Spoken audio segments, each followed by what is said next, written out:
오늘은 욥기 17장을 강의하겠습니다. За өнөөдөр хэлдэг Йов 17 дугаар бүлгээр орж байна. 네, 욥기 17장의 장명은 욥의 쇠약, 욥이 약해졌다는 뜻이죠.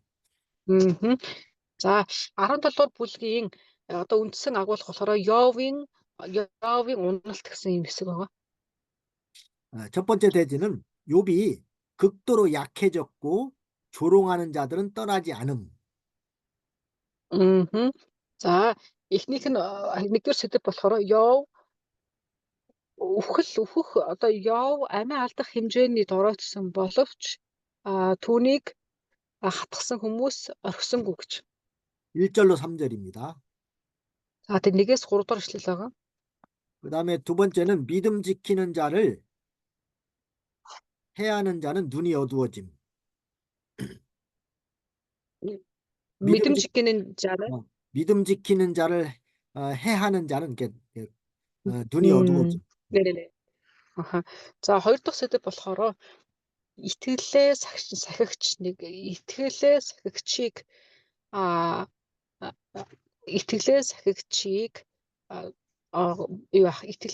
хатгагч нь сүнсний сохор болдог гэсэн үг. 4절로 5절. Тэр 4-5 дугаар эшлэл байгаа. 세 번째는 정직한 자는 순환 중에 새 힘을 얻음. За 3 дугаар сэдэв болохоор цэгцтэй нэг нь найдвар дотор шинэ хүчийг олно гэсэн. 네, 거기는 이제 6절로 10절. За энэ болохоор 6-аас 10 дугаар эшлэл байгаа. 네 번째는 욥이 육신의 소망이 다 끊어짐. За дөрөвдөөрх нь болохоор дөрөвдүгээр сэдэв болохоор Йов махбодын найдвар нь тасарсан гэсэн юм сэдэв. 네, 11절로 16절. За 11-ээс 16 дугаар эшлэл. 네. 자, 우리가 지금까지 욥기 1장부터 계속해서 욥기서를 배우고 있는데 한 지금 16장까지 배웠죠. 네. За хэдүүлээ тэр Йов номыг эхнээс нь ахуулаад ингээ үзэж байгаа. 16-ээс ахуулаад 16 бүлэг хүртэл үзэж дууссан байна те. 욥기서를 배우면서 혹시 여러분들은 무엇을 좀 느끼고 있는지 한번 좀 듣고 싶습니다. За та хэд маань дотроо ингээд бодоод бас хариулж өгөөрэй. Йов номыг сурахынхаа сурангаа танд ингээд одоо мэдрэгдэж байгаа тий танд өгөгдөж байгаа ийм мэдрэмжүүд тий эсвэл ойлголтууд нь юу байгаа болоо тэрийг тань сонсохыг хүсэж байна. 어떤 점이 자기 마음에 와서 닿는지 혹시 말하실 수 있는 한번 말씀해 주세요. За та хэд маань тий ямар одоо хэсэг нь тий ямар агуулга нь танд илүү ингээд ойр санагдаж байна вэ тий. 강바트 선생님 한 말 말씀해 보세요. Гамбах та хэлж өгөөрэй. За Йов номыг сурснаар тэгээд Бурханаас одоо сатаны одоо ятгалгаар сорилт ирж байгаа тий. Тэгээд түүнийг одоо хэрхэн ямарч одоо энэ итгэлийн хүн болвол хэрхэн давж чадж байгаа энэ түүхийг сурж байгаа. Тэгээд энэ гайхалтай итгэлийн мэс чанар гэж яг одоо мэс чанарын уг нь ямар байх ёстой вэ гэдгийг одоо гол нь маш сайн сурж байгаа. Тэгээд бас Бурхны одоо үгийг одоо хэр хэмжээнд ойлгож байгаагаар итгэл маань одоо илүү тодорхой болдог байна гэдгийг сурч байгаа. 첫 번째는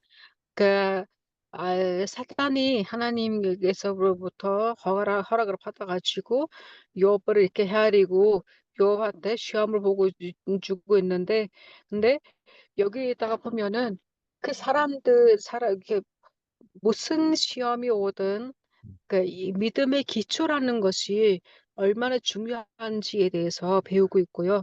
그 다음에는 사람들은 물론 뭐 믿는 자 한다고 해서도 모두 다 한 수준이 아니라는 걸. 왜냐하면 믿음에 따라서 사람들의 이해 수준하고 그 믿음의 수준이 여러 가지 있다는 것에 대해서도 배우게 됐습니다. 네, 이게 참 그 신앙의 수준이 이렇게 차이가 나다 보면은 믿음이 좀 있는 사람을 믿음이 없는 사람이 이해하지 못하고 이렇게 계속해서 정죄하고 있는 그런 모습을 지금 우리 욥의 친구들이 욥을 정죄하는 모습을 통해서 배우고 있는 것입니다. Мгм. За тий яг үнэн шүү те хэдүүлээ яхаарахгүй энэ итгэгчид нэр бүгдээр нь нийтлэн биш байдаг юм байна. Тэ итгэлийн одоо ялгаа төвшний ялгаа гэж юм байдаг юм байна те. Төвшний ялгаанаасаа дамжуулаад хараад төвшний ялгаанаасаа улбалаад те одоо итгэлийн төвшин баг хүмүүс нь итгэлийн төвшин гүнзгий хүмүүс их үйлдэлийг ойлгохгүй. Тэгээ ойлгохгүйгээс болоод шүүмжлэх те одоо хатгах ийм зүйлсүүд ч гэсэн гардаг талаар нэрээс сурж байгаа те. 우리는 세상에서 뭐 고난을 당한다고 해도 과연 욥과 같은 그런 고난까지 당해본 사람이 있겠는가? 저는 생각해 볼 때 아마 거의 없으리라고 생각합니다. Тэгээ пасторын хувьд болохоор тэгж бодог гинэ. Энэ дэлхий дээр хүмүүс асуудалтай, тэгээ хэцүү зөндөө бол ингэж юм ярьдаг. Гэхдээ яг үнэндээ Йовын амссан ийм өдрүүд шиг те ийм асуудалтай тулгарч ирсэн хүн ер нь байдаг болов уу гэж боддог гинэ. Тэгээ ингэ бодох тэр ер нь байхгүй юм шиг байдаг. 그러니까 그런 극심한 고난을 당하는 중에서도 믿음을 저버리지 않고 끝까지 신앙을 지킨다는 것은 참 우리가 대단히 본받을 만한 본받아야 될 귀한 신앙입니다. Тэгээ ингэ гэтэл Йовын хувьд бол те бүр нэрээ одоо болио гэж хэлээд нөгөөд нь ойлгохгүй ийм хэцүү байдлууд те өдрө хоногуд олон жил маш удаан өнгөрсөн ч гэсэндээ итгэл гэдэг зүйлийг те эзэн бурхнаа те одоо шүүхгүй ийм байдал дээр эцээ хүртэл зогсож байгаа энэ байдлаас нь те харахад бол яхаарахгүй сонсож байгаа бид нар ч гэсэндээ урам авмаар те ерөөл хүртмээр ийм байгаа гэдэг хэдлээ харж байна. 우리가 성도들을 인도하다 보면은 뭐 조그만 시험이 오거나 조그만 어려움이 오면은 그냥 교회를 떠나버리고 신앙을 버리는 그런 사람들이 있습니다. Хэдүүлээ ингээд хүмүүстэй харилцаад тий ялангуяа итгэгч нарыг ингээд тоглоод тэднийг хараад ингээд үүсгэхэд яадаг гэхээр асуудал жоохон гараад ирэнгүүт бурхан ер нь хаана гээл эхэлдэг гомдлоод эхэлдэг эсвэл үгүй боли гээл шууд шулганаасаа яваад ч юм уу тий ингэдэг хүмүүс олон харж байгаа тий. 그런 모습을 보면은 너무나 참 마음이 아프죠. Тэгээ тийм хүмүүсийг харахад ингээ тий явал нэгцэн харсан бол гээд их ингэсэл өвддөг тий. 한번 교회를 이렇게 떠나고 교회를 나오지 않다 보면은 뭐 좀처럼 권면을 해도 잘 나오지 않는 그런 모습을 봅니다. Хүмүүс нэг ингээ чуулганаас нэг хүндирээд эхлэхлээрээ тэгээд бүр цаашаа хол явчихдаг. Нэг хүндирээд буцаад ирдэг бол бас нэг өөр тий. Тэхгүй байгаад нь бас их харамсмаар. 저희도 그 교회를 다니다가 뭐 좀 안 나오시는 분이 있어가지고서 그래서 만나주지도 않고 그래서 뭐 필요한 것도 사다 주고 또 맛있는 음식도 사다 주고 뭐 치킨도 사다 주고 그래도 뭐 별 반응이 없어서 이제는 만나주질 않아서 편지를 보내기도 하고 그랬는데 아직까지 안 나오고 있어요. Тэгээ одоо яг л gaахгүй Солонгост байгаа итгэгч нар ч гэсэндээ тий нэг ингээ сэтгэл нь холтчих юм бол бүр ингээ цаашилчдаг гинэ. Тэгээ араас нь ичнээн гүүгээл тий одоо юу гэдгийг амттай зүйл авч өгөө, тоолоонд хийж өгөө, одоо юу гэдгийг юу болж байна, юу хэрэгтэй байна гэдгээр нь явуулаад ингээд ч гэсэндээ хүмүүс ирдэггүй хүмүүс байдаг. Тэгээ сүултээ заагаа тэр хүмүүсээ төрдөө орхиод тий араас нь зүгээр нөө өөртөө очих дээр хүлээж авахгүй болохоор нь зүгээр яваа захаа бичээд захаа илгээ хүртэл үйлчлэл ингээ хийдэг гэнэ. 그러니까 이 신앙이라는 게 보니까 신앙이 이렇게 좀 올라가는 것은 상당히 힘든 일인데 신앙이 떨어지는 것은 순식간에 아주 떨어지고 한번 떨어지면은 좀처럼 회복하기 어렵다는 것을 발견하게 됩니다. Тэгээ эндээс одоо сурсан зүйл гэх юм уу ойлгосон зүйл нь юу гэсэн чинь итгэл гэдэг зүйл итгэлээр өснө гэдэг нь өөрөө маш ингээ хэцүү, маш удаан, тэгээ маш алгуурхан гэсэн мөртлөө ийм байдаг. Тэгээ маш багаар ингээ дөнгөж ингээ өсгдөд явдаг бол эсвэргээрээ яг тэр одоо өсчихсэн итгэл нь одоо уналт гэж ирдэг шүү дээ. Итгэлийн уналтанд орохлоор доош бүр шаригдчихдаг. Бүр ингээ маш хурдан шаригдчихдаг. 끝까지 말씀을 붙들고 신앙에서 떠나지 않는 것이 중요하지. 일단 신앙에서 떨어지게 되면은 다시 회복하기는 상당히 힘들다는 걸 느낍니다.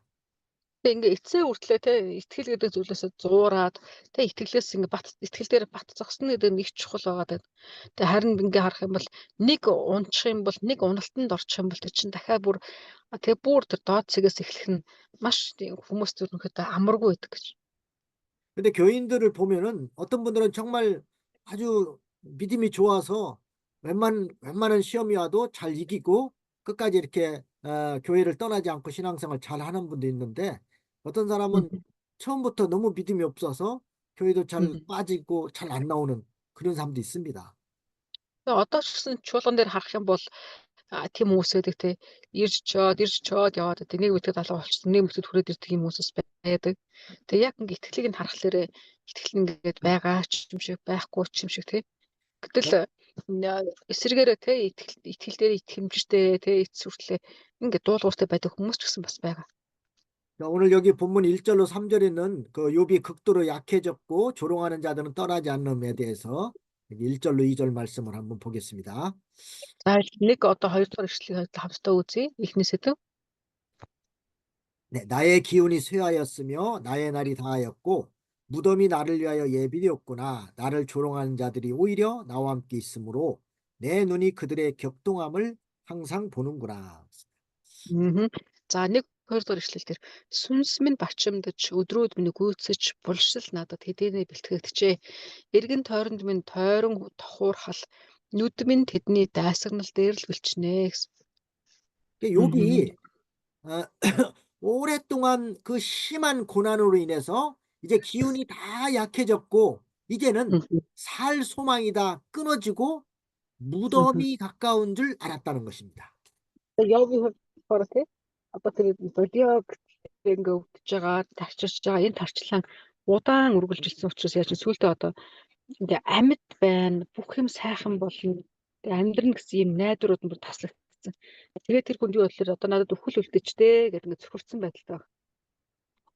욥이 너무 그 몸도 그 병으로 인해서 너무나 고통을 당하고 있기 때문에 계속해서 그런 고통이 심하니까 이제는 이제 죽을 날이 가까웠다라고 이렇게 깨달은 것입니다. Тэгээ түүний хувьд зөвхөн сэтгэл зүйн хувьд ингээ дарамтанд ороогүй те бие махбод нь хүртэл ингээ бүр зогсоо зайгүй тайван бус байгаа болохоор тэр яаж нэхлээрээ зүгээр бүх юмыг орхисон те бүх юмыг орхиод өөхөх өдрөл өхөл одоо миний найдвар байна да гэж ингээ харахад хүрсэн байгаа. 그런데 그때 그 욥의 친구들이 와서 욥을 오히려 위로해 주기는커녕 조롱하고 격동을 시켜서 욥의 고통을 더욱더 가중을 시켰습니다. Тэгтэл яг тэр нэг Йов дээр ирж байгаа те тусгаад ирж байгаа найз гэсэн нэрээр ирж байгаа хүмүүс нь яасан гэхээр энэ Йовыг тайвшруулж те одоо найдвар өгч те ингээд тэнхрүүлэхийн оронд эсрэгээр нь яаж гэхээр одоо доош нь хийж те зэмлэж одоо муулж те ингэж байгаа те. 그들은 욥을 위로해 주어야 될 자들이었지만은 도리어 욥을 괴롭게 하고 조롱하고 격동시켰습니다. Тэгээ тэд нэр одоо те Йовыг тайвшруулахын оронд эсрэгээр нь яаж гэхээр Йов руу хандаад ингэ чичилж байгаа те чичлээд чийл буруу юм хийгээ үз чийл тэгээ үз гэдэг ингэж байгаа те. 자, 욥의 신앙의 세계와 그 친구들의 신앙의 세계는 다릅니다. Тэгээ ингээ харах юм бол хэлээ эндээс Йовын итгэлийн ертөнц болон найз нарын итгэлийн ертөнц хоёр шал өөр байгаа гэдгийг харж байна. 근데 욥은 상당히 신앙의 차원이 높은 데 있는 사람입니다. Тэгээ Йовын хувьд болохоор чинь түүний итгэлийн түвшин тийм маш өндөр ийм хүн байсан. 근데 그 친구들이 그 욥의 신앙을 이해하지 못하고 욥의 신앙에 대해서 조롱하면서 격동한 것입니다. За харин тэр найзууд нь яаж нэхлэр чинь энэ Йовын одоо тэр итгэлийн ертөнцийг ойлгохгүй учраас тийм юу хийхийг одоо манайхаар бол юу хийхийг за худлаа нэх ингээд гэдэг ч юм уу тийм ийм байдлаар ингээ хөдөөж очиж үл тоосон байдалтай. 이 욥의 친구들은 그 초보적인 진리만 깨달아서 고난은 반드시 죄 때문에 오는 줄로만 알았습니다. Тэгээ Йовын найзуудын хувьд болохоор чинь тэдний итгэл нь юу вэ? Яг тийм нэг одоо сүүн бурхан хоол гэж бор хоол гэж ярьдаг шүү тий. Яг анхан шатны яг тийм суур итгэлтэй суур үннийг ойлгож ирсэн болохоор тэд нар ерөөсөө тий угаасаа л чамд муу юм зохиолч нэг өвөл чи буруу юм хийсэн л байж таараа гэсэн ийм одоо ойлголтод байгаад байна тий. 물론 일반적으로는 고난은 죄 때문에 오는 경우가 대부분입니다. Тэгээ ер нь бол хэдүүлээ харахад байна шүү дээ. Яг одоо үндсэн ерөнхийн нэг одоо угаас ер нь л ингэдэг гэсэн ойлголтоор харах юм бол тэг ямар нэгэн асуудал тэг зовлон шаналл эдгээр зүйлсүүд нь гэмээс сулж ирдэг нь үнэн. 그러나 모든 고난이 죄 때문에 오는 것만은 아니라고 배웠지 않습니까? Гэтэ хэдүүлээ юу сурсан бэлээ? Гэхдээ үнэн боловч бүх асуудал гэмээс болдгоомаа гэдэг бас сурсан тий. 그러니까 욥의 친구들은 그런 그 초보적인 진리만 알기 때문에 욥이 지금 죄 때문에 고난당하는 것이 아닌데도 자꾸만 욥이 죄 때문에 고난당하면서 격동을 시키는 겁니다. Тэгээ яаж юм гэхээр тухайн үед яг энэ нэг жишээ нь одоо гэмээс ямар нэг альва нэг зовлон гэмээс зөвхөн болдгоо маа гэдгийн жишээ нь Йов байгаад. Гэхдээ нөгөө найзуудын хувьд болохоор чинь тэрийг ойлгох төвшин нь хүрэхгүйсэн гэсэн тийм. 그러니까 욥의 친구들이 계속해서 욥을 괴롭힐 때마다 그 마음이 얼마나 괴로웠겠습니까? За тэг ингээ харах юм бол тэр Йовын найзууд нь байнга ингээд одоо юу гэх тийм түүнийг одоо байнга тэр түүнийг доош нь хийж үйл тоож худлаа нэг ятцсан гэдэг ч юм уу манайхаар бол тийм одоо Монгол сэтгэлгээр үл тэгж тийм за битгий худлаа ингээд чи л юм л хийгээ чи тэгээ худлаа гимшээч гэж мөрөд ингээд байвал тухайн хүний сэтгэл зүй ямар байх вэ? 근데 그들은 자기들이 깨달은 대로 욥에게 말했지만 그것이 욥에게는 해당되지 않는 것입니다. Тэд нар одоо тэдний хэлж байгаа тэр байдлуудыг Йов харахтаа яаж гинэ? Үгүй би тэгээгүй гээл өөрийгөө нотлох гээд ч юм ингээд ер нь зүтгээгүй те. Ягаад тэгэхээр тэдний төвшин ямар одоо доор байгаа вэ гэдгийг одоо хараад мэдчихсэн учраас тэднэртэй магадгүй харьцагч хүсэг баг. 욥이 당하고 있는 고난은 하나님께서 욥의 신앙을 드러내서 마침내 복을 주시기 위한 그런 고난이었습니다.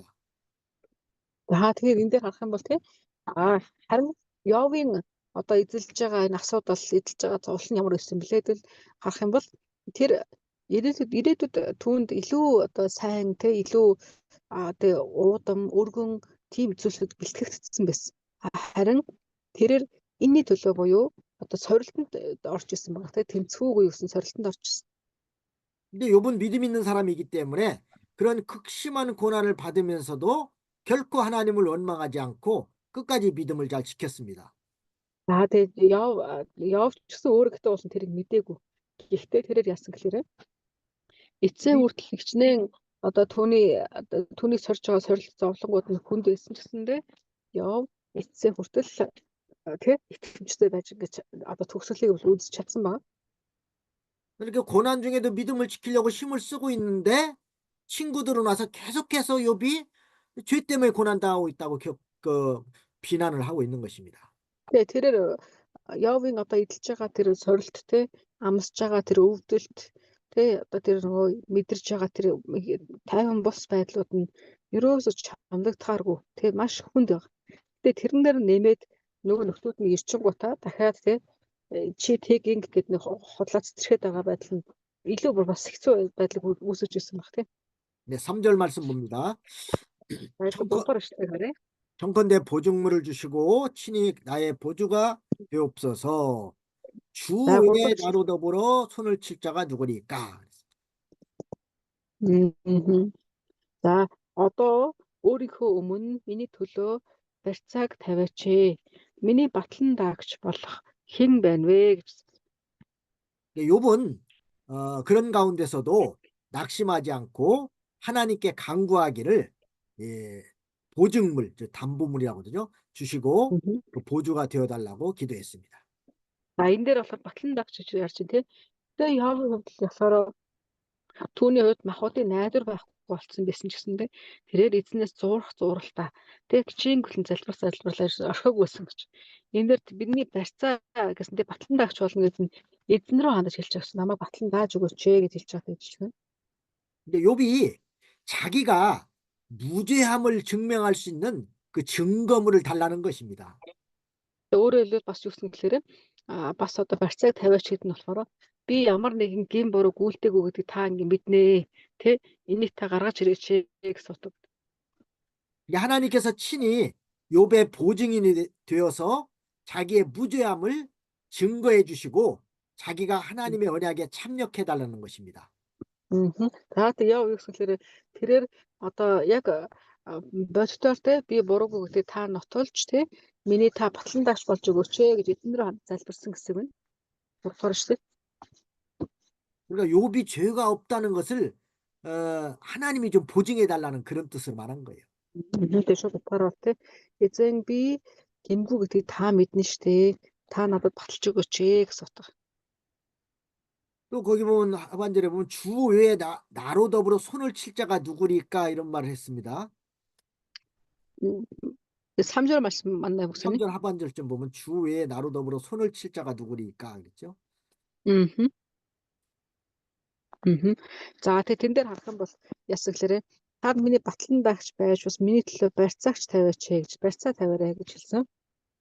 여기서 손을 친다는 뜻은 그 보증해 주는 행동을 가리키는 것입니다.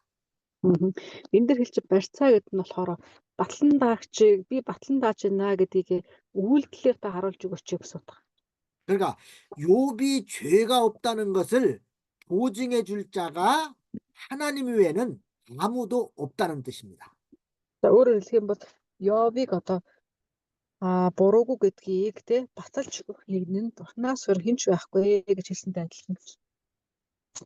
욥이 이렇게 여러 가지 고통으로 인해서 기운이 다 약해지고 다 죽게 된 상태에서도 낙심하지 않았습니다.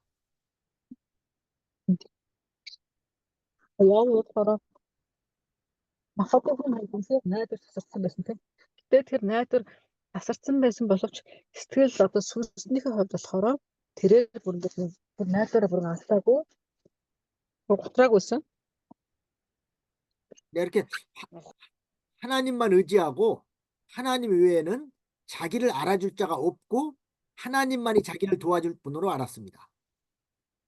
Тэгээд Йов тэрээр энэ дээр бас гэрчилж байгаа юм. Тэр зөөр миний тал зогсоод намайг батлаад миний өмнөөс барьцаа гаргач нэгэн бол байхгүй наа гэж үзэж байна. 그래서 하나님께 부르짖는다는 것입니다. Тэгээд тэр яаж вэ? Эзэн бурхан руу хандаад ингэ хашгирч. 이렇게 하나님께서는 부르짖는 자를 반드시 도와주십니다. Тэгээд бидний бурхан өөрлөнд хандаад хашгирагч нэгэнд заавал ингэ тусламжийн гараа сунгаж өгдөг. Амен. 예, 참고 성경 보면요. 에레미야 33장 3절입니다. За хэдүүлээ Иремья номны 33-ийн 3-ыг харъя. 에레미야 33장 3절에 보면은 너는 내게 부르짖으라 내가 내게 응답하겠고 내가 알지 못하는 크고 은밀한 일을 내게 보이리라 그랬습니다. За энэ дээр 3-ийн 3 дээр юм чинь те намайг дуудаа би чамд хариулж чиний мэдэхгүй агуу хүчит зүйлсийг би чамд ярина гэж хэлвэ. Амен. 네, 그다음 빌립보 4장 6절 말씀도 보겠습니다. За хэдүүлээс шинэ гэрээний Филиппой номны 4-ийн 6-р эшлэлийг харъя. 빌립보 4장 6절에는 아무것도 염려하지 말고 모든 일에 기도와 간구로 너희 구할 것을 감사함으로 하나님께 아리라고 했습니다. За 6 дээр үснэлээр юунд ч санаа зовоо харин альва зүйлд залбирлаараа болон гуйлтаараа талархалтайгаар хүсэлтэй бурхандаа мэдүүлээ гэж хэлсэн. Амен. 이렇게 시험과 환란이 올 때 사실 아무것도 염려하지 않는다는 게 이게 쉬운 일이 아닙니다. Тэгээ ер нь бол энэ дээр ингэж энэ юунд ч санаа зов гэж хэлж байгаа. Гэхдээ яг үнэндээ бодит амьдрал тийм хорилт авчлага ирэх үед бид нэр юу ч санаа зовхгүй болондоо гэж суугаад ах тийм амар биш. 벌써 이런 시험이 오게 되면 벌써 걱정이 되고 염려가 들어오고 뭐 그러지 않습니까? Тэгээ хамгийн түрүүнд яадаг лээ. Төсөөлөөчгүй байхад асуудлууд гараад ирэхлээр хамгийн дөрөв хүмүүс санаа зовоорл эхэлдэг. Санаа зовоорл амнасаа янз бүрийн болохгүй одоо өгнүүдийг гаргаал тий ингээд найд руу харахгүй болоод ингэж эхэлдэг хүмүүс. 그러나 아무것도 염려하지 말고 모든 일에 기도와 간구로 너희 구할 것을 감사함으로 이렇게 하나님께 아뢰라고 말씀하고 있습니다. Тэгээ харин бурхан юу гэж хэлж байгаа гэхээр чи юунд ч нэрээ битгий санаа зовоо. Тэгээ аливаа зүйл дээр тий санаа зовхгүйгээр талархалтайгаар эхлээд талархалтайгаар зүгээр л хүсэлтэй бурханд мэдүүлээ гэж хэлсэн. 이것도 참 믿음이 있어야 이렇게 하지. 믿음 없는 사람은 그런 시험 가운데 아무것도 염려하지 않고 하나님 앞에 기도한다는 게 쉬운 일이 아닙니다. Тэгээ бид нар тэгээ энийг яах хийн чадах вэ? Итгэлийн тодорхой хэмжээнд төвшөнтэй хүн л чадна гэхээс шүү дээ. Одоо стаж ихэн асуудал нь бүр ингээд тулцсан, хоолой тулцсан, хамрын үзүр дээр ирсэн. Тэ ийм үед хүмүүс санаа зовхгүй тэ болно доо гэдэг ингээд талархаад тэ залбираад ингээд бочиод хүн бас тийм амар биш тэгнэ гэдэг. 보통 그런 상황을 만나면은 가장 먼저 입에서 나오는 말은 원망입니다. Тэг хүмүүс асуудлаа тулгараад эхлээд даах юм шиг болдог. Сүүлрээ бүр яах чаргагүй болоод ирэхлээрээ хүний аман дээр хамгийн дөрөнд гарч ирдэг өгнүүд нь юу гэдэг гэхээр одоо нэг юу тайван бос байдал за тий тодорхой хэмжээний итгэлгүй байдал тийм зүйлүүд гарч ирэлдэг. 뭐 하나님이 계시면 왜 이렇게 나한테 이런 시험을 주셨습니까? 하면서 원망하는 경우가 대부분입니다. Тэг ихэвчлэн яадаг лээ болондоо гэхээс илүүгээр өө өстө нэрээ яхаараа ийхээрээ яаж юм бол ийсэн гэд ингэж эхэлдэг.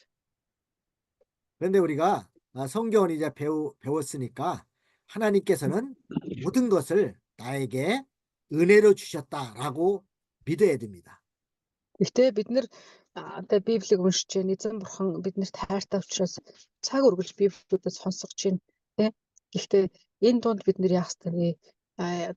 Ямар нэг асуудал гарлаа гэж бодоход тэ эхлээд өвнөөс зуурах тэ танд хайртай эзэн бурхан байгааг санах тэ эзэн рүү хандаад хүсэлтэй тайвнаар тэ болгоомжтойгоор мэдүүлэх юм гэж.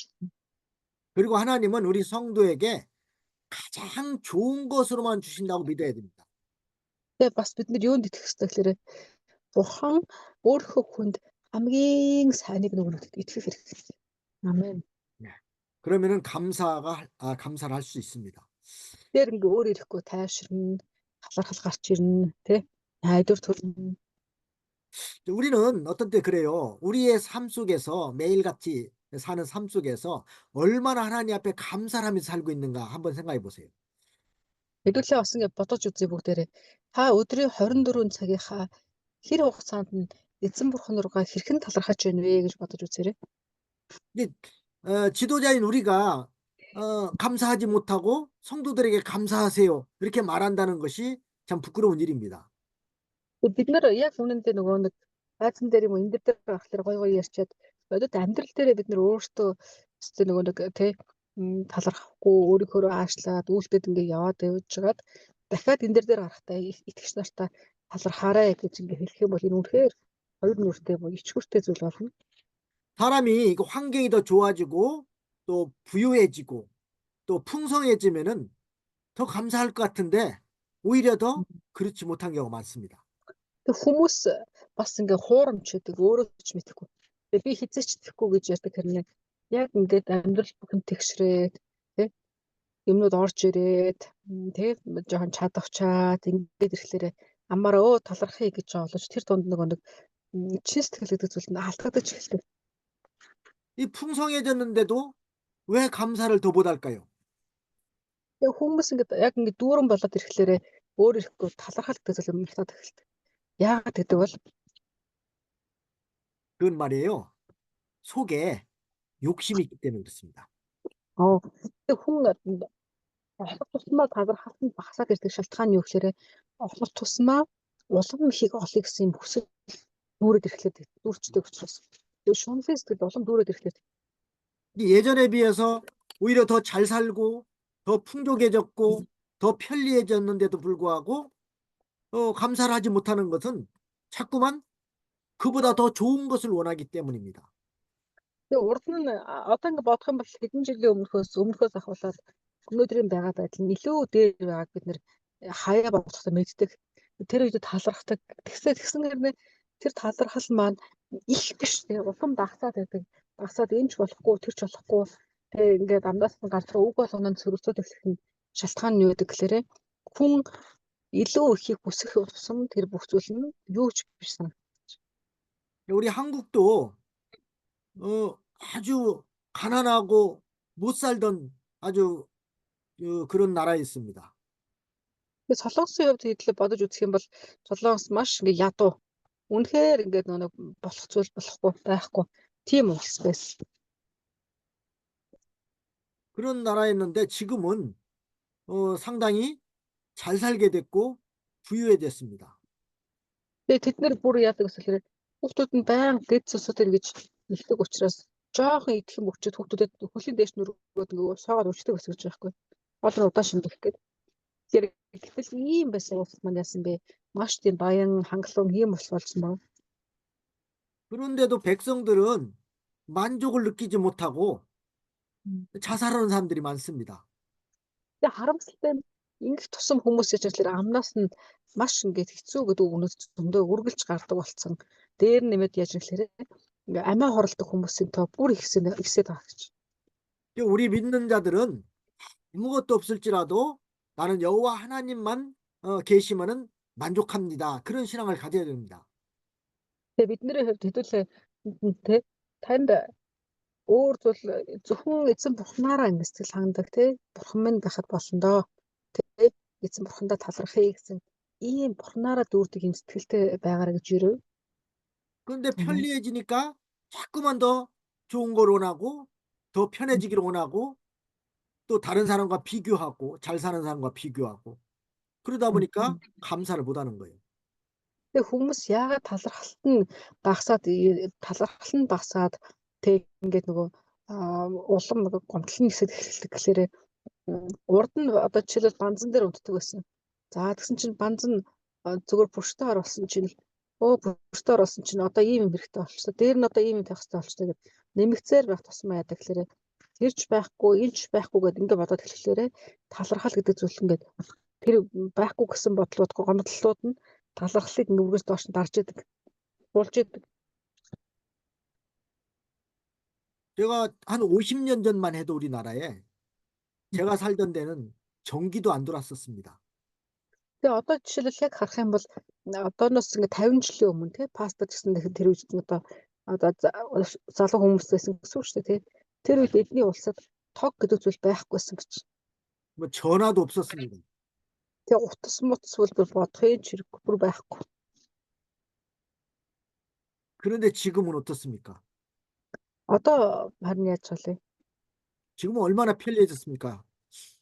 Одоо ингээ маш хүний амьдрал маш тухтай болж эхэлсэн байгаа тийм. 그러니까 예전에 그 못 살던 때를 생각해서 참 지금 하나님께서 풍성하게 주신 것을 보고 감사해야 되겠는데 오히려 더 나보다 더 잘 사는 사람들, 더 좋은 사람들만 보고 불평하면은 안 된다는 거예요. Тэгээ энэ дээр харах юм бол тийм эртнээс одоо юу гэх хуучин байсан нөхцөлөө бодохдоо одоогийн нөхцөл нь үнэхээр талархаж тийм энэ байхгүйсэн бол гэдэг ингээд талархах хэрэгтэй байгаад байгаа. Гэтэ хүмүүс ихтэй яаж гэхээр дандаа бусдтай ингээ өөрийгөө харьцуулж хараад байгаа гэж. 네, 그다음에 두 번째 대지에 그 믿음 지키는 자를 해하는 자는 눈이 어두워진다는 내용 4절 5절입니다. За одоо идлээ дараагийн сэдв рүү орж байна. 2-р сэдв тийм ээ. Итгэлээ цагж байгаа энийг хатгагчийнх нь цагчун сүнсний нүд нас хордгоо гэсэн хэлсэн. 4-5 хэлсэн байгаа. 네, 한번 읽어보겠습니다. 주께서 그들의 마음을 가리워 깨닫지 못하게 하셨사오니 그들을 높이지 아니하리이다. 친구를 지적하여 해를 받게 한 자의 자식들은 눈이 멀지니라. За 4-5 дээр үсгэлээ. Та тэдний зүрх сэтгэлийг ухаарлаас нуусан учраас та тэднийг өргөхгүй.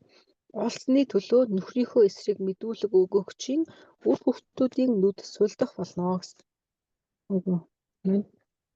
이렇게 믿음 지키는 성도를 해하는 사람은 마음이 가리워서 깨닫지 못하고 눈이 어두워진다는 것입니다. За энэ дээр хэлсэн тийм. Итгэлээ сахигч нэгнийг тэг хатгах тэг одоо өдөх ийм өддөг ийм хүмүүс яадаг гэхээр тэр хүмүүсийн сэтгэл нь ингээд нэг юу яадаг юм аа гэсэн тийм. Сэтгэл нь ингээд нуугддаг юм аа ухаарлаас нууцлагддаг. Тэр хүмүүсийн нүднээс ингээд сохордог юм аа гэж хэлсэн. 이 말은 그 욥의 친구들이 욥을 조롱하며 괴롭게 했기 때문에 그들의 마음과 눈이 어두워져서 바른 진리를 깨닫지 못하게 됐다는 것입니다. За энэ дээр ясл юу ярьж хэлэхээр Йов болон түүний найзуудыг хэлж байгаа тийм ээ. Түүний найзуудын хувьд болохоор итгэлийн хувьд нь өөр. Тэгээд нөгөө итгэлээ сахихтай хичээж байгаа нэгэн дээр ирээд яаж хэлэхээр тайвшруулах оронд улам ингээд хазаасан дээр нь түлхнэ гэдэг шиг тийм ээ. Улам ийм байдлыг гаргаж ирсэн учраас тэр найзуудын ингээд найзуудыг одоо хэлж байгаа гэсэн үг. 이렇게 신령한 진리의 길을 걸어가는 성도를 해롭게 하는 사람은 이 신령한 눈이 어두워져서 이 깊은 구속의 세계를 깨닫지 못합니다. Тэг ялангуяа тэг одоо сүнслэг орчин дээр ч гэсэн тэгдэг. Нэгнийхээ нэгнийгээ улам ингээд одоо шүүгээд те энэ нь ч тэр нь ч тийм гэдэг ингээд байдаг хүмүүс яадаг тэгэхээр сүнсний нүд нь үнэхээр сохроод явж идэг. 여기 눈이 멀진이라는 말은 심령의 눈이 어두워지는 것을 가리킵니다. За энэ дээр болохоор нүд нь бүрэлдсэн гэсэн хэмээн хараа нь бүрэлдсэн гэсэн те. Тэр энэ юу хэлж байгаа гэхээр тэдний одоо нөгөө юу хэлж байгаа гэсэн. Нүд нь султна гэдэг нь сүнснийх нүдний талаар ярьж байгаа гэсэн. 그런데 실제로 육신의 눈도 어두워진 경우가 있습니다. Тэг бас одоо тэрхүү энэ дээр нүд нь хараа муутна гэдэг сүнсний хараа муутахаас гадна бүр боддоор махбодынх нь хараа гэсэндээ дагаад нь болох бас байдаг гэж. 성경에 보면은 하나님의 참 종을 해하려고 하다가 눈이 어두워졌던 사람들이 있습니다. За яг Библиэлд ч гэсэн тэтгэнүүд байж байна. Яг бүхний хүмүүст ингээ хор хөрөх гэж өөрөө нүдний харах болоод юм харах болсон хүмүүс бас байдаг. 네, 참고로 이제 몇 군데 보면은 창세기 19장 9절로 11절에 보면 롯을 해하려고 했던 소돔 백성들의 눈이 어두워졌습니다. 창세기 19장 9절로 11절. 9절로 11절. За жишээлх юм бол энэ дээр байж байгаа. Эхлэл номны 19-ийн 9-өөс 11 дэх ишлэлээр харах юм бол тэн дээр гарч байгаа. Лотыг одоо хорлогсон хүмүүс нүд нь одоо харахаа болсон тохиолдолд тоо. 이렇게 노세제 천사들이 왔을 때 소돔 백성들이 찾아와 가지고서는 그 천사들을 좀 끌어내라고 하다가 그들이 눈이 어두워진 것입니다. Тэгээ энэ үед ч нь Лотын гэрт тэнгэр элчнэр ирсэн үе шүү дээ тийм ээ. Тэгээд тэр нутгийн иргэд нь тэр тэнгэр элчнэрээ гаргаж өг гэж тэдний гэрийг дайрч орно, хаалганы эдэж орно гэж ингэж дайраад шүнжэнгөө тэд нар хаалга нь олохгүй зүдэрсэн гэж гардаг тийм. 또 열왕기야 6장 18절로 19절에 보면 За дахиад өөр харах юм бол 2 дугаар хаад 6-гийн 18 19-ыг харах юм бол 그 엘리사를 잡으러 왔던 아람 군대도 눈이 어두워져서 오히려 엘리사에게 끌려갔습니다. Тэгээд тэднэр харах юм бол Илишаг ингээд баривчлагаар ирсэн Арамын цэргүүдийн талаар гарч. Тэд нар Илишаг барих гээд ирсэн ч гэсэн нөгөө нүд нь юм харахаа болдог гэхлэнгүүт буцаагаад ясан л Илиша тэднийг замжилсан байдаг. 신약에는 사도행전 13장 6절로 11절 보면 За Үйлс номны 사도행전 13장 6절 13장 6절 6절에서 네. 10절까지 За Үйлс номны бас 13-ийн 6-аас 10 дугаар ишлэгийг харах юм бол 11절 말씀 한번 잠깐 보면요.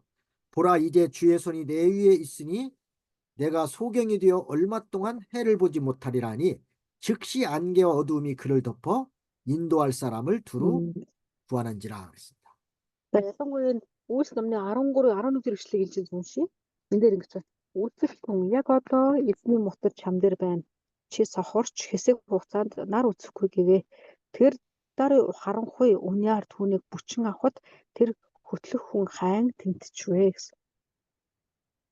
그 사도 바울도 예수 믿는 사람을 잡으려고 다메섹으로 가다가 그 예수님을 만난 다음에 보지 못했다고 그랬습니다. За тэгээ Илч Паул энэ дээр тийм ээ нөгөө Дамасик руу явж ирсэн тийм Есүст итгэдэг хүмүүсийг авч одоо баривчлах гээд авч явчихсан ийм үе байгаа. Тэгж тэр яасан бэлээ? Замдаа эзэнтэй уулзах үедээ бас нүд нь ингээ харанхуулсан байна. 그런데 사도행전 9장 8절 말씀입니다. Бас дахиад хэлээ 9-р ишлэлийн 9-р бүлгийн 8-р ишлэгийг харах юм бол 사울이 땅에서 일어나 눈은 떴으나 아무것도 보지 못하고 사람의 손에 끌려 다메섹으로 들어가서 사흘 동안 보지 못하고 식음을 전폐하니라. Мм. За энэ дээр бас ихлээр Саул газраас босцоо өнүүд нь нээлттэй хэрнээ тэр юу ч харахгүй байлаа. Тэд түүнийг гараас нь хөтөлсөөр Дамаск дээр гэсэн мэн те. За тэгээд Дамаск авчирв. Ийхүү тэр 3 өдөр юу ч харсангүй, юу ч идсэнгүй, юу ч уусангүй гэсэн. 이렇게 하나님의 참된 종을 이렇게 해하려고 하면은 하나님께서 실제로 눈이 어둡게 한 그런 경우도 성경에 있습니다. За тэгээд бид нар харах юм бол те Бурхны нүдийг үнэхээр одоо тэгээ Бурхны ажлыг тэгээ Бурхны ажил цаад болох гэж байгаа хэн нэгэн байх юм бол те Бурхан үнэхээр тодорхойгоор бодтойгоор тухайн хүний ингээ биед нь хүрдэг ийм тохиолдол байна. 야, 이것은 오늘날도 말씀대로 나아가는 하나님의 종이나 참된 성도를 해하려고 하는 사람은 심령의 눈이 어두워진다는 것입니다. Өнөөдөр эндээс бас харж болно те. Эзний үгийг дагаад явж байгаа итгэгч нарыг те ялангуяа эзний өмнө зөв зогсох гэж хичээж байгаа хүмүүст хор өргөх гэж байгаа хэн нэгэн байх тохиолдолд тэр хүн дээр яадаг вэ? Тэр хүний нүдний сүнсний нүд нь ихээс сурдаг гэдгийг харж байна. 근데 자기뿐만 아니라 그 자식들까지도 눈이 어두워져서 신령한 진리를 깨닫지 못하는 경우가 허다합니다. Тэгээ харамсалтай нь тухайн хүн өөрийнх нь зөвхөн нүдэн зогсохгүй өөрийнх нь үр хүүхэд үр удамч гэсэндээ бас ингээд нүдэн сохрох те ийм тохиолдол байна гэж байна.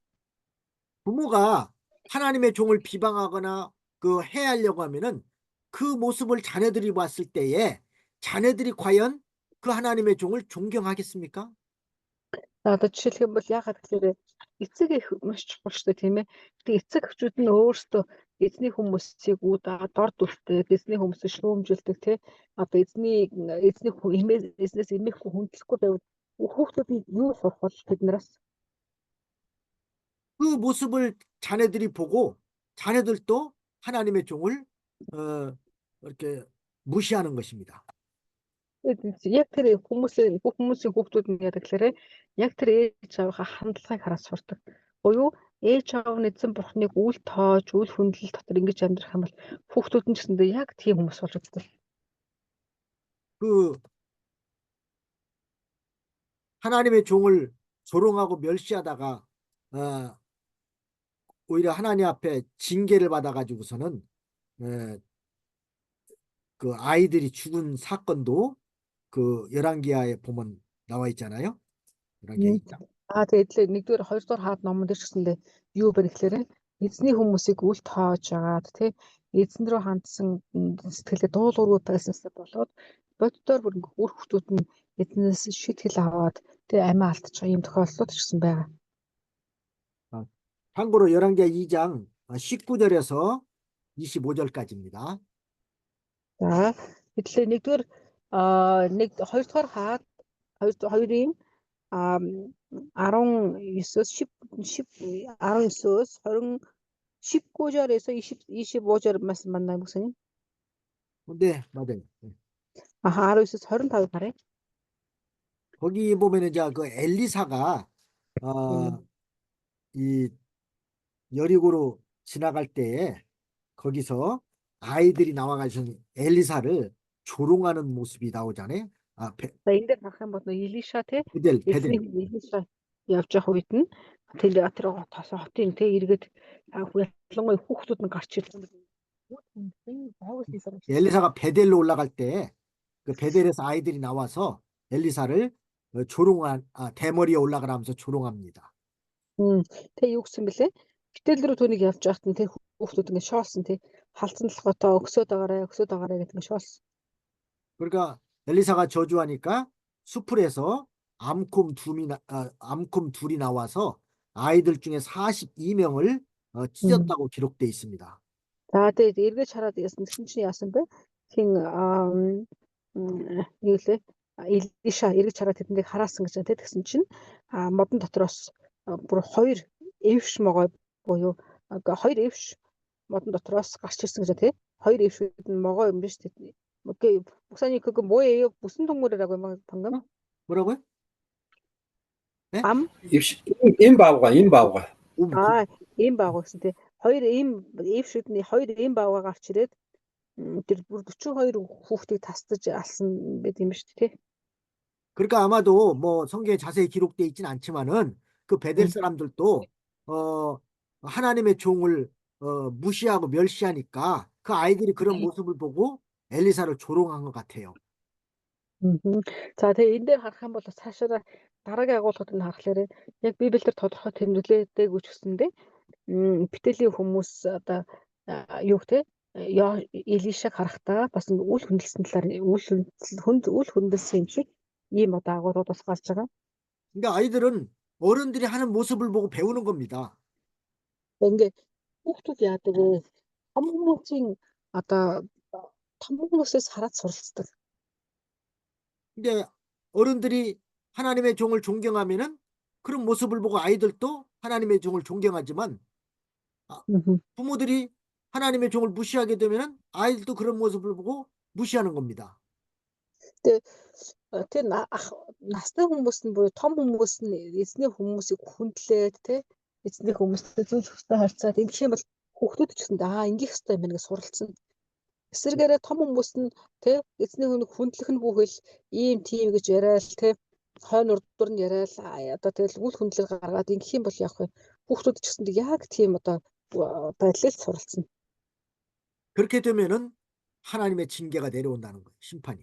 Гэхдээ тэрнээс удаад яадаг гэхээр эцсийн дүндээ томчлох болоод хүүхдүүд дээр те эзний ингэ шийтгэл ирдэг. 네, 잠깐 쉬었다 하겠습니다. 10분 За 동안. эдлэг түр амарч байгаа оръё. 네.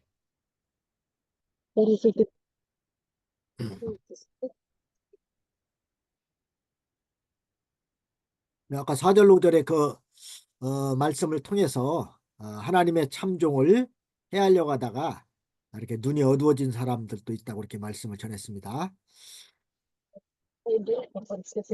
гэсэн тийм ээ. За Бухны хүнд ямар нэгэн байдлаар хор учруулах гэж байгаа нэгэн өөрөөрөө сүнсээрээ сохордог юм аа гэж хэлсэн тийм.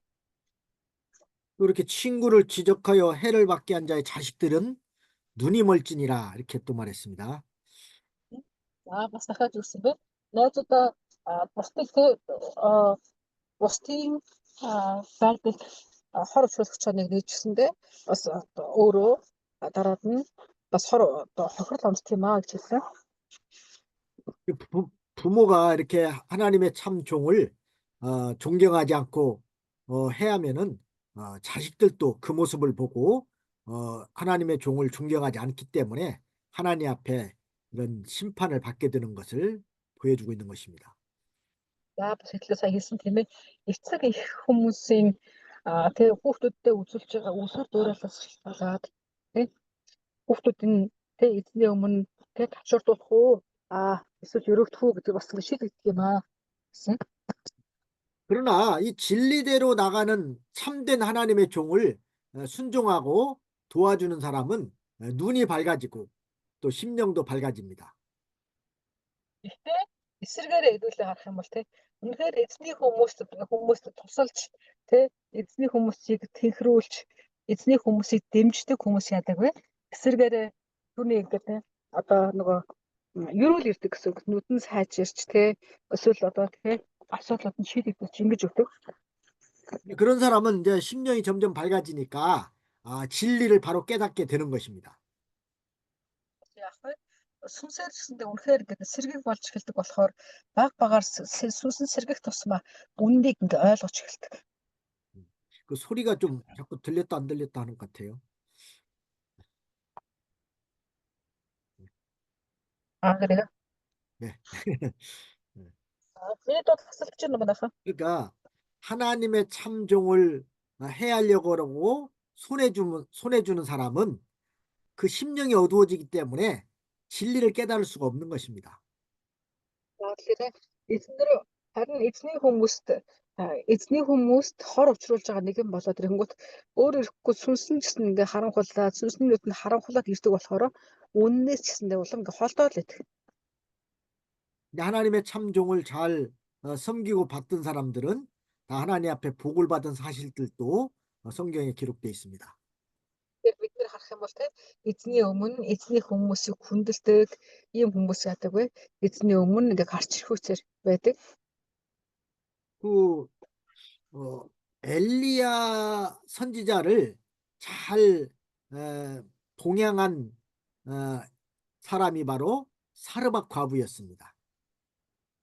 Тэгвэл ингээд бид Илия иш үзүүлэгч Илия ингээд нэг хэцүү байдалд ороод явчих үед түүнд тусалж тэр түүнийг тэнхрүүлж хоололж ирсэн хүн бол Сарифатын нэгэн бэлэвсэн эмэгтэй байдаг тий. 이 사르밧 과부는 3년 6개월 흉년 때에 하나님의 종을 잘 받들었기 때문에 남들은 다 굶어 죽어가는 환경에서도 그 집은 먹을 것이 떨어지지 않았습니다. Тэр яасан бэлээ тухайн үед бүр 3 сарч биш тий бүр 3 жил 6 сарын турш болсон тэр бороо ороогүй болсон ган ачиг тийм хэцүү үед тэгээд тэр Сарифат эмэгтэй одоо хоолносоо илэвчүүлж Илия ингээ өгч ирсэн. Тухайн үед хүмүүс магадгүй өлбөрч хүч те ийм гарчлангууд их байсан байх. Гэхдээ тэр эмэгтэй гэр нь тэр талхны сав нь хоосрог өгч ирсэн те. 그러니까 엘리야가 사르밧 과부의 집에 가서 그 사르밧 과부한테 뭐라고 말하냐면은 그 떡을 만들어서 작은 거 하나를 먼저 나한테 갖다 달라고 합니다. Илия тэгэхээр одоо Сарифат эмэгтэй тэр ирээд юу гэдэг вэ? Чи чамд юу вэ гэсэн чинь нэг жоохон гурил байгаа ах энийг ирээд өгөх бах та гэсэн чинь эхлээд чи тэрнгээр нэг боо хийгээд надад авчраа гэж хэлдэг те. 그래서 사실은 사르밧 과부는 자기 집에 있는 그 통에 가루 조금하고 또 병에 기름 조금 있는데 그걸로 이제 떡을 해 먹고 빵을 만들어서 먹고 그다음에 죽으려고 했었는데 엘리야가 먼저 자기한테 작은 빵 하나를 가져오라고 할 때 그 말씀을 순종한 것입니다. Тэр эмэгтэй бас жоохон тосны өдөс жоохон гурлийн өдөс байсан дараа нь тэрнгээр тэрийг идээд ер нь үхвэ даа гэсэн юм найдвартайсэн. Гэхдээ Илия тэр эмэгтэй эхлээд надад авчраа гэх үед нь тэр эмэгтэй тэр дуулууртаа дагдаг тий. 자, 그 말씀을 순종한 결과가 어땠느냐면은 사르밧 과부는 3년 6개월 흉년 동안 굶어 죽지 않았다는 것입니다. Тэр ингээд нэг одоогийн дуулууртай байдлаас нүүдээд тэр эмэгтэй тий бүр 3 жил 6 сарын турш тий дахин сайхан цаг ирэх хүртлээр өлбөрч өгөөгүй өлсөөгүй гэсэн. 그리고 또 한 가지 하나님께 큰 은혜를 받은 것은 사르밧 과부의 아들이 죽었을 때에도 그 아들을 살려줬습니다. Бас дахиад яасан бэлээ? Сарифат эмэгтэйгийн хүү тий нассан үед нь бас амьд өгсөн баг тий. 그러니까 하나님의 종을 이렇게 잘 받던 사람은 하나님 앞에 복을 받은 사실을 알 수가 있습니다. Бид нар эндээс бас тий Бурхны хүмүүст сайнаар үйлчлэх нэгэнд бас ерөөлт нь одоо тий буудгийн маа гэдгийг харж байна.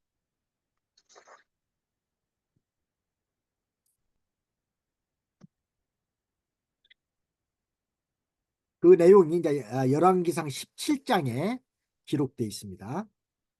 Надад харах юм бол 1-р хаад номны 17-р бүлэг дээр сайн агуулгууд гарч байгаа. 열왕기상 17장 8절부터 1-р хаад номны 17-р 8-аас 16절까지 참고하면 되겠습니다. 열왕기 16 хүртэл. 17장 8절로 16절.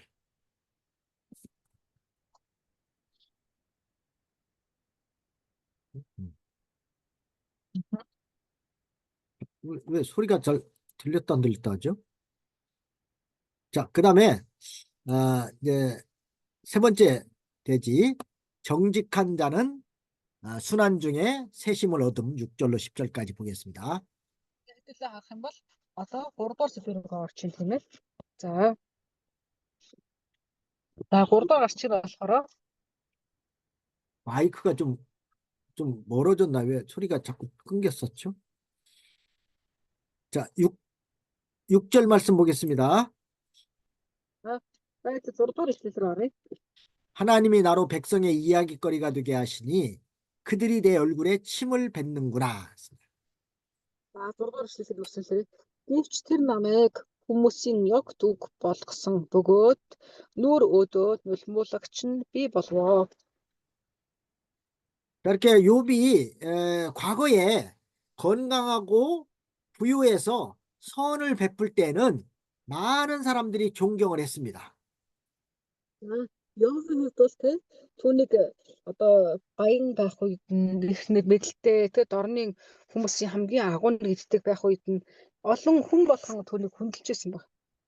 그런데 지금 병들고 가난해지고 또 고난 중에 있으니까 모든 사람이 비방하고 욥의 얼굴에 침을 뱉는 것처럼 멸시하고 능욕을 했다는 것입니다.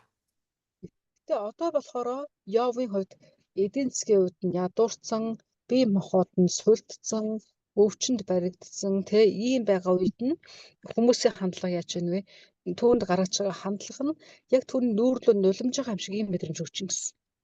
이게 사람들의 인심이 그렇습니다. 잘 될 때는 많은 사람들이 와서 같이 칭찬도 해주고 어울리지만은 어려운 일을 당할 때는 슬슬슬슬 다 떠나는 경우가 많습니다. Хүмүүс ер нь тийм байдаг. Хүн амжилттай яваад бүх зүйл бүтээд ирэхлээр бүгд одоо муу хүн байхгүй болчдөг тий бүгд сайн байдаг. Гэтэл эсрэгээр нь яг тэр жоохон амьдрал нь сэгсрэгдээд ирэх үед яадаг гэхээр бүгдээрээ нэг нэгээрээ одоо тасаараад ер нь үлдэх хөнгөө болсон байдаг хажууд нь. 그러니까 진정한 친구를 알아볼 수 있을 때는 언젠가 하면은 자기가 어려움을 당할 때에 도와주는 사람이 진정한 친구입니다. Жинхэнэ найз чинь бэ гэдэг хэрэг мэдээ гэвэл те яг ингээд хэцүү үед маань хажууд хэн байна вэ гэдгийг харахад болно гэж. 뭐 잘 될 때는 수많은 친구들이 자기한테 오기도 합니다. Альва зүйл хүм сайн байх үед бол танихгүй хүн гэж байхгүй байна. Олон хүмүүс ирнэ. 그러나 친구가 어려움을 당할 때는 친구들이 다 떠나는 경우가 많습니다. 그 어려움 당할 때 도와주는 친구가 진정한 친구라는 거예요. Гэтэ яг тэр нүг хэцүү байдал ирэх үед те одоо дуудаад ч ирэхгүй хүмүүс ирэхгүй байдаг. Харин таны жинхэнэ сайн найз бол яадаг гэхээр яг тэр асуудалд орсон үед тань дээр хурж ирдэг. 자, 그러나 욥은 그 모든 고난이 하나님께로부터 온 것인 줄을 알고 그걸 달게 받았습니다. Илж байгаа бүх асуудал те бүх зовлон одоо энэ бүх шаналлууд нь эзнээс зөвшөөрөгдсөн гэдгийг ойлгохдоо альва зүйлийг ингээд хатуугаар хүлээж аваагүй маш одоо юугаар уян хатантайгаар те ингээд эргээр хүлээж авсан. 잘 되는 것도 하나님께서 주신 복이지만은 고난 당하는 것도 하나님께서 주신 복으로 믿어야 됩니다. Тэгээ бид нэр сайн зүйлийг болохоор бурхан өрөөчлөө гэж талархдаг. Гэхдээ сайн ч бай, муу ч бай, эзний өрөөл ямар ч одоо тэ нөхцлөөр ирж болдог гэдгийг бид нэр санах хэрэгтэй. 그러나 진정한 믿음은 이 고난이 올 때 이것이 하나님께서 나에게 은혜를 주신 줄 알고 감사하는 게 이게 진정한 믿음입니다. Тэгээ бид нэр харах юм бол тэ жинхэнэ одоо тэр итгэл гэдэг зүйл нь над дээр одоо ямар нэгэн асуудлууд ирлээ гэхээр тэр тунд ч гэсэндээ тэ эзний тааллыг хайгаад тэ эзэн рүү хандаа талархаж байгаа ийм одоо хандлага нь жинхэнэ итгэлээс гардаг. 사람들은요, 고난 당하는 것보다 편한 걸 더 좋아합니다. Тэг хүмүүсийн ер нь хүсэл болохоор асуудалд орж зовлонд орохыг нь хүсдэггүй. Аль болохоор тэр нуугчнд, хаалтанд, хамгаалтанд байх хүсдэг. 그러나 편하고 잘 될 때 받는 은혜보다 고난 당할 때 받는 은혜가 더 큽니다. Тэгээ яг үнэндээ харах юм бол хүн амар тайван байх үедээ өгөгдсөн ивэлийг мэдрэх зовж явах үедээ асуудалд орсон үедээ тэр эзний ивэлийг мэдэх хоёрын ялгаа үнэхээр өөр. 이 고난을 통해서 하나님이 얼마나 나를 사랑하시는지를 깨닫게 됩니다. Ялангуяа асуудал дотор орцсон зовлон дотор тэ шаналл дотор байх үедээ эзнийг мэдрэх үедээ дагаад түүнтэй хамт эзэн өөрт маань надад ямар их хайртай юм бэ гэдгийг давхар мэдэрдэг. 왜냐하면은 그 고난을 통해서 자기의 부족한 것을 깨닫게 되고 자기 죄를 발견하게 되기 때문입니다. Тэг өөрөө зовлон дотор, шанал дотор байх үедээ өөрийнхөө нүг тэр бүхнээс ингээд одоо зугтаж чадахгүй байх хэмжээний сул дорой гэдгийг ойлгодог. Бас тэр дунд миний дотоод сэтгэлд байгаа хүн хинбэ гэдгийг мэддэг. Миний одоо тэг гэмт чанар, муу дан чанар юу вэ гэдгийг ч бас ингээд олж илрүүлж ийм үе байдаг. 그러니까 자연히 그때에는 사람이 겸손해지게 되는 겁니다. Тэгээд ирэхлээр хүн яадаг гэхээр өөрийн мэдлгүй сайрхах зүйл юу ч байгаа мэд байхгүйгээ ойлгож тэгээ бас ингээд яадаг гэхээр даруус ч эхэлдэг гэсэн үг. 그러니까 하나님은 교만한 자를 물리치시고 겸손한 자에게 은혜를 주신다고 말씀하고 있습니다. Тийм учраас бидний бүхэн яадаг хэлсэн байдаг тийм ээ. Бардамыг би эсэргүүцэн харин би даруй хүмүүст нэгүрслээ өгнө гэж байдаг. Амен. 그러니까 고난의 때가 더 좋은 때입니까? 아니면 풍성할 때가 더 좋은 때입니까? Тэгэхээр та нар бас бодож үзээрэй. За тэгвэл одоо тийм хамгийн сайхан үе гэж ямар үе байх вэ? Тэ яг ингээ асуудал донд орцсон. Тэ тэр дунд ингээд тэ байгаа ийм үе нь хамгийн сайхан үе юу? Эсвэл ямар ч суудалгүй тэ амар тайван болсон энэ үеийн сайхан үе гэж бас та бодож эргцүүлээрэй.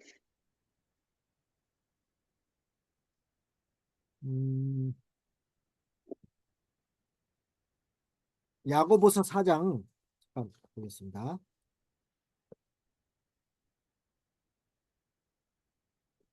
6절 말씀.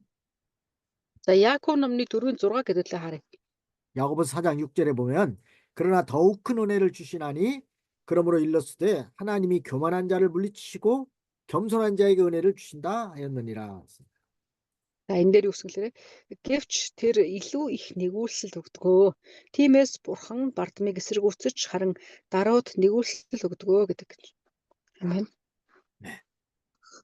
그러니까 그 고난을 통해서 또 이런 시험을 통해서 받는 은혜가 더 크다는 것을 우리에게 알려주고 있습니다.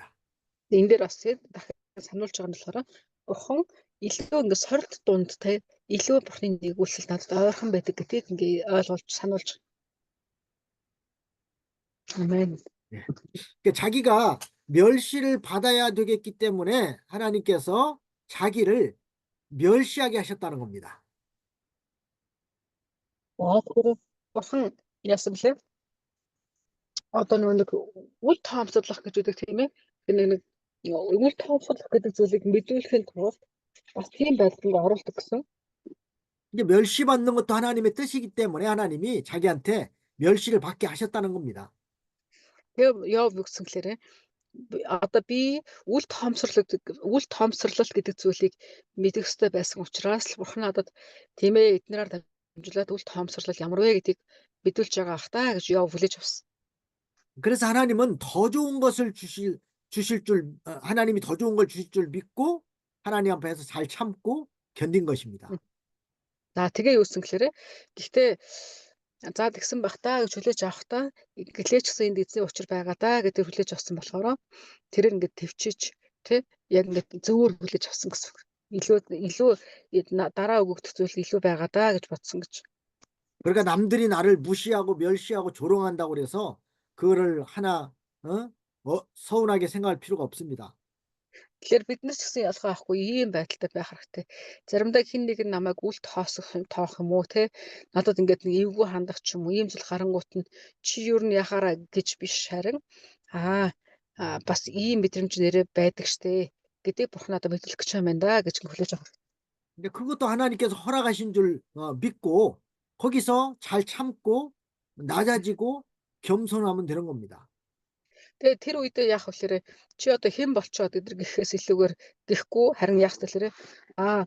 Энэ хүний магадгүй те намайг одоо үл тоож байгаа нь эсвэл намайг одоо те ийм эвгүй байдалд оруулж байгаа ч гэсэндээ бурхнаас зөвшөөрөгдсөн зүйл байгаа да гэж та ингээ хүлээж авах юм бол бас таны бидний харилцаа те хандлага ингээ илүү өөр болно. 사람이 자기를 낮춘다고 해서 낮아지는 게 아닙니다. Хүн өөрийгөө би өөрийгөө дорд болгох чигээ тийм байдаггүй гинэ. өөрийгөө дорд болгоё дорд болчдөг юм байхгүй. 하나님이 높여주시면은 또 아무리 사람이 낮추려고 해도 높아지는 것입니다. Тэгээ яадаг гэхээр эсрэгээр нь харин бурхан оролцохгүй бол хүн өөрийгөө би доошлуулъя доошлуулдаггүй, би дээшлэе дээшлэхгүй. 그러니까 요셉은 보디발의 집에서 종살이 했지만은 또 보디발이 누명을 씌워서 감옥까지 또 다 이렇게 낮춰버렸습니다. Тэгээ та хэдүүлээ харах юм бол боолоор ингээд зарагдаад явсан Потифар Йосеф яадаг лээ. Потифарын зарцч болсон үе байгаа. Буцаагаад тэр даамалч болсон үе байгаа. буцаагаад дахиад бүр шоронд орсон ч үе байгаа. 그렇다고 해서 요셉이 낮아진 것이 아니라 하나님께서 요셉을 높여주니까 오히려 애굽의 총리로 높아진 거 아닙니까? За гэхдээ тэр донд харах юм бол эзэн бурхан түүнийг өрсгөөч, уруудуулж, өсгөөч, эцсийн зүйлдээ түүнийг ингээд шоронд оруулсан ч гэсэндээ бурхан түүнийг илүү өндөр байр суурьнд аваачихын тулд байсан. 그러니까 어떤 자리에 세워놨든지 거기서 내 믿음만 잘 지키면은 되는 것입니다. Тэгэхээр би яг өнөөдөр яг одоо ямар байран дээр эзэн намайг тавьсан бэ нэ? Тэрэн дээрээ л үнэнчийг өргөөд итгэмжтэй байгаад итгэлээ сахих л чухал байна. 뭐 나를 좋은 자리에 세워놓지 않았다고 해서 하나님 앞에 원망할 필요 없습니다. Тэгэхээр нэг юу гэдэг намайг ингэхгүй байна, би тэхгүй байна гэдэг ч юм уу би бол ийм байх ёсгүй эдэргээд ингээ бурхны өмнө гомдлоод байж болохгүй. 이제 하나님이 낮출 때는 그냥 낮아지고 아무 소리 말고 낮아지고 있으면 됩니다. Тэгээ эзэн бурхан магадгүй миний амьдралд намайг доош нь буулгах үед ирнэ. Тэр үед нь би яах вэ? Гонгоноод авахгүйгээр чимээгүй хүн шиг яг тэр эзний байга гэсэн газарт нь үнэнчийг өргөөд байх нь чухал. 꼭 뭐 높은 자리, 좋은 일만 하겠다고 하는 것은 믿음이 아닙니다. Тэгээ үүдээ би ер нь гайгүй, би боломжийн, би тэгэх ёстой, би өргөжлөгдөх ёстой ингээд байдаг нь итгэлийн хүний одоо гаргах хандлага бол биш байгаа. 하나님이 종의 자리에 세워놨으면은 뭐 종으로서 열심히 또 충성하면 됩니다. Тэгээ эзэн бурхан магадгүй яг одоо миний байх ёстой байр суурь нь боол шиг ингээд хөдөлмөрлөх ёстой ч юм уу одоо бүр ингээд үзий ядагдах боолын байд одоо тийм хамгийн доод давхраар орох ёстой байгаа гэвэл тэр үед нь би чимээгүй л үнэнчийг өргөд байх ёстой. 그러니까 하나님께서는 그 사람이 어느 자리에 있느냐 그것을 중요하게 보는 게 아니라 그 자리에서 얼마나 충성하고 있느냐 그걸 중요하게 보는 겁니다. Тэгээ бидний бурхан юуг хардаг гэхээр намайг одоо туг орж гинүү тугал хариулж гинүү гэдгийг хардаггүй. Тэр бурханы хувьд чухал биш. Харин бурхан юу гэж харж ирэхээр би яг одоо байгаа байр суурин дээрээ үнэнчийг өргөж гинүү эзэн рүүгээ хандж гинүү талархж гинүү гэдгийг хардаг гэсэн үг. 아무리 높은 자리에 있다 할지라도 자기 그 자리에서 충성을 다하지 못하고 최선을 다하지 못한다면은 하나님 앞에 인정받지 못합니다.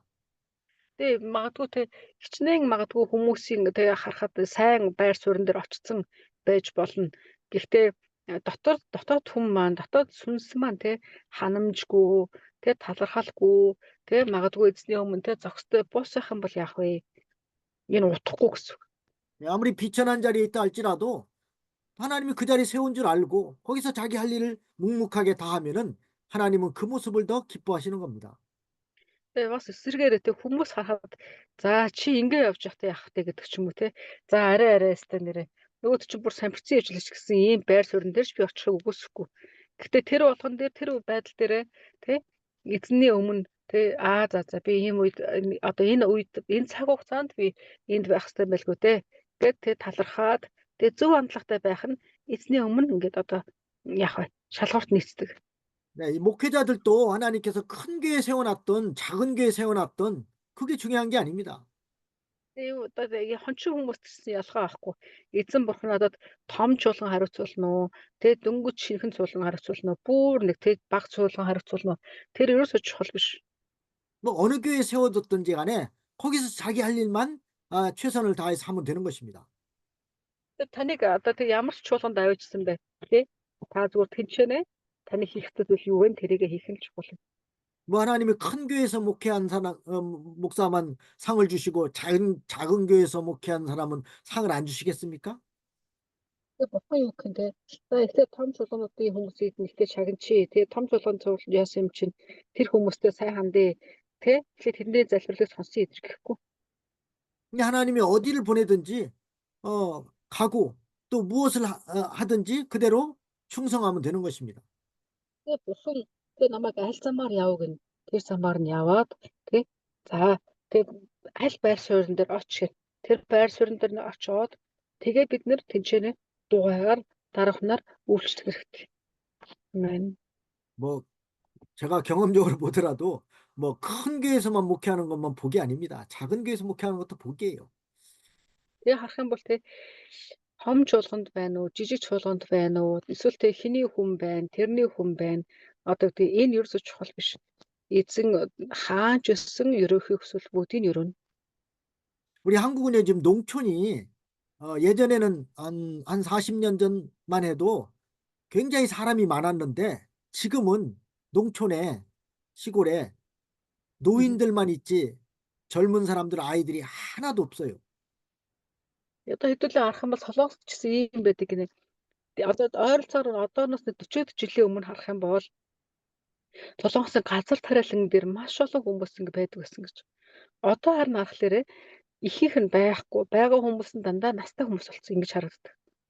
그래서 뭐 3, 40년 전만 해도 농촌 교회가 사람이 많았지만은 지금은 사람이 몇 사람이 안 돼, 대부분이 다 농촌들이. Тэгээ бүр ингэ те бүр хүн хаана их вэ тэнд л одоо тэр тариалан дээр их байдаг гэсэн гэж. Тэгээ одоо бол тэнцээр хүн байхтай үгүйтэй болсон. 그런 그 노인들만 몇 명 있는 교회에 가서 목회하라고 보낸다면은 그 단마음으로 가서 목회할 목회자가 과연 얼마나 있겠습니까? Тэгээ тухайн үед болохоор тэр одоо жишээлбэл тариалгын талбайн цуглаан руу очиод эзэнд үйлчлээ гингут хүмүүс бүр хүн болгоо явах гэсэн хүн ихтэй учраас. Гэтэл одоо болохоор харангуут чинь тэнцээ нэг хэдэн хөшрөл байгаа. Очоод тэр чуулганд үйлчлээ гэх юм бол явахыг хүсэх хүн хэр олон бол гэж боддог гинэ. Ховрол болов гэж бод. 뭐 교인들이 많고 적은 것이 문제가 아닙니다. Тэгээ чуулганы хүмүүс их байна уу, бага байна уу, цөөн олон ерөөсөө хамаагүй. 뭐 하나님이 어디다가 세워놨든지 거기서 자기 할 일만 다 하면 되는 것입니다. Эзэн бурхан таныг хаана байлгах те гэр орон дээр ч тэр үр хүүхдүүд дээр тэр хаана ижилэрс хинтээ байлгах. Тэрэнд л хангалттай гэж. 뭐 작은 교회에서 뭐 목회하는 것이 부끄러운 게 아닙니다. Тэг ингээд ичгцэл ерөөсөө биш. Тэгээ би ийм байна, бусад ийм байна, би харин ийм байна гэдэг ичгцэл ерөөсөө биш. 저도 뭐 다 경험적으로 하고서는 드리는 말이 그냥 이론적으로만 말하는 게 아닙니다. Тэгээ одоо харах юм бол те одоо энэ чинь одоо туршлагаасаа харах юм бол та нарт ингээд хэлж үзэх зүйл байгаа. 우리가 항상 어떠한 환경에서도 감사하고 거기서 자기 할 일만 다 하면 된다. Тэгээ ямар ч нөхцөл байдал байсан гэсэн би өөрийнхөө байр суурийг те миний байр суурь хэний би хийн гэдгийг бодоод тэр байр суурин дээр байх дээрээ үнэн чиг өргөх нь эзний хүсэл гэж. 하나님이 더 좋은 것을 주실 줄로 믿고 잘 참고 견디라는 것입니다. Тэгээ итгэлийн амьдрал гэдэг бол ерөөсөө төвчдөг амьдрал гэсэн. Төвчих хэвээр амьдрал. Төвчж итгэлтэйгээр найдвар дотор төвчих амьдрал гэж байна. Тэгэхээр тэгх тусам эцэг цаг нь болохоор 욥도 지금의 환경은 정말 감당하기 힘들 만큼 그런 고통스러운 환경이지만은 거기서 잘 참고 견디게 되면은 마침내 하나님께서 복을 주신다는 것입니다. Явын хувьд ч гэсэндээ те тэр бүр ингээд нөгөө байх юм байхгүй болцсон те ийм байсан. Гэхдээ тэрээр тэр үедээ ч гэсэндээ одоо эзэн рүү хандаад те эзнийг найдвар болох гэж хичээж. 그래서 욥이 그 믿음을 가지고 잘 참고 견딘 것입니다. Тэр ингээд тэр итгэл дотроо эзэн рүү найдсан тэр сэтгэл дотроо альва зүйлийг тестж гарч ингээд чадчихсан гэж. 근데 어떻습니까? 욥이 참 존경스럽지 않습니까? Ингээд бодох юм бол те байгаа байр суурин дээр хэцүү байна гэдэг ингээд гэхгүйгээр найдан төвчж байгаа энэ явын байдлаас бид нэр үнэхээр хүндэлмээр те. 우리가 이렇게 욥과 같은 그런 믿음이 없는 것이 사실은 부끄러운 것입니다.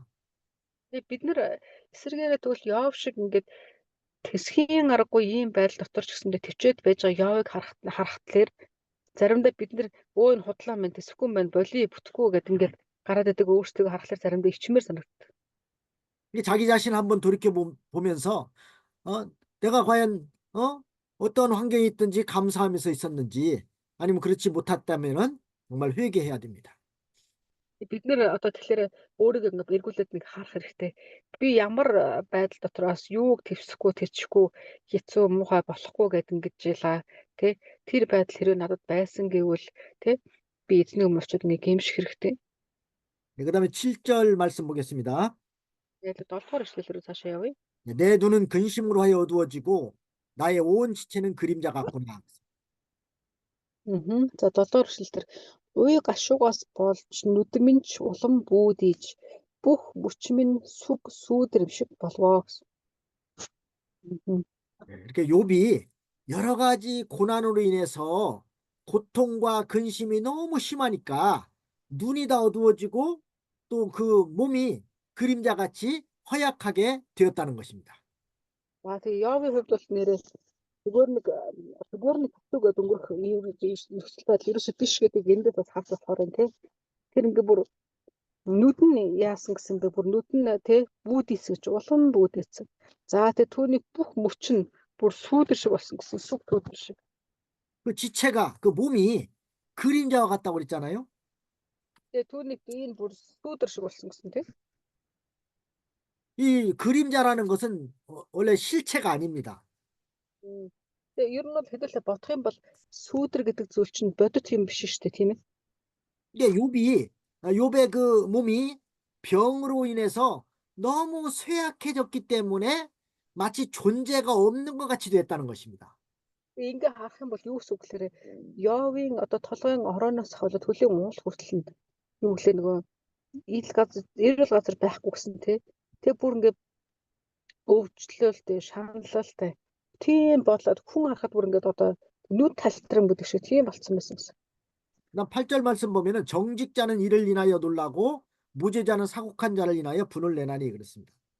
За 8-р эшлэгийг харах юм бол зөв шудраг хүмүүс үүнийг хараад цочирдож гэмгүй нэгэн нь сүсэг бишрэлгүйчүүдэд бухимд наа гэсэн.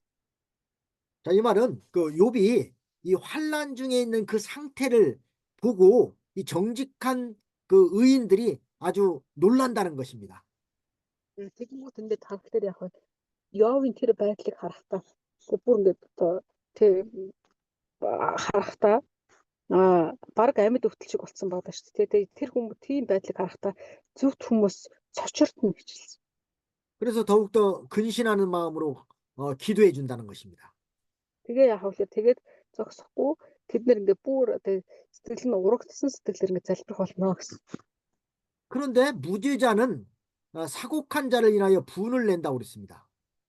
За харин яасан бэлээ? Гэмгүй хүмүүс юу яадаг те? Бишрэлчүүд сүсэг бишрэлгүйчүүдэд бухимд нь гэж хэлсэн байсан. 이게 믿음을 지키는 의인들은 불의하고 또 외식하는 자들의 죄악을 보고 분을 낸다는 것입니다.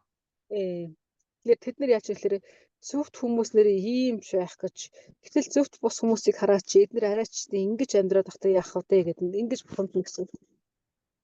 그러니까 믿음을 지키는 의인들은 이 의인이 고난받는 것을 보고 놀라면서 더욱더 하나님께 소망을 둔다는 것입니다.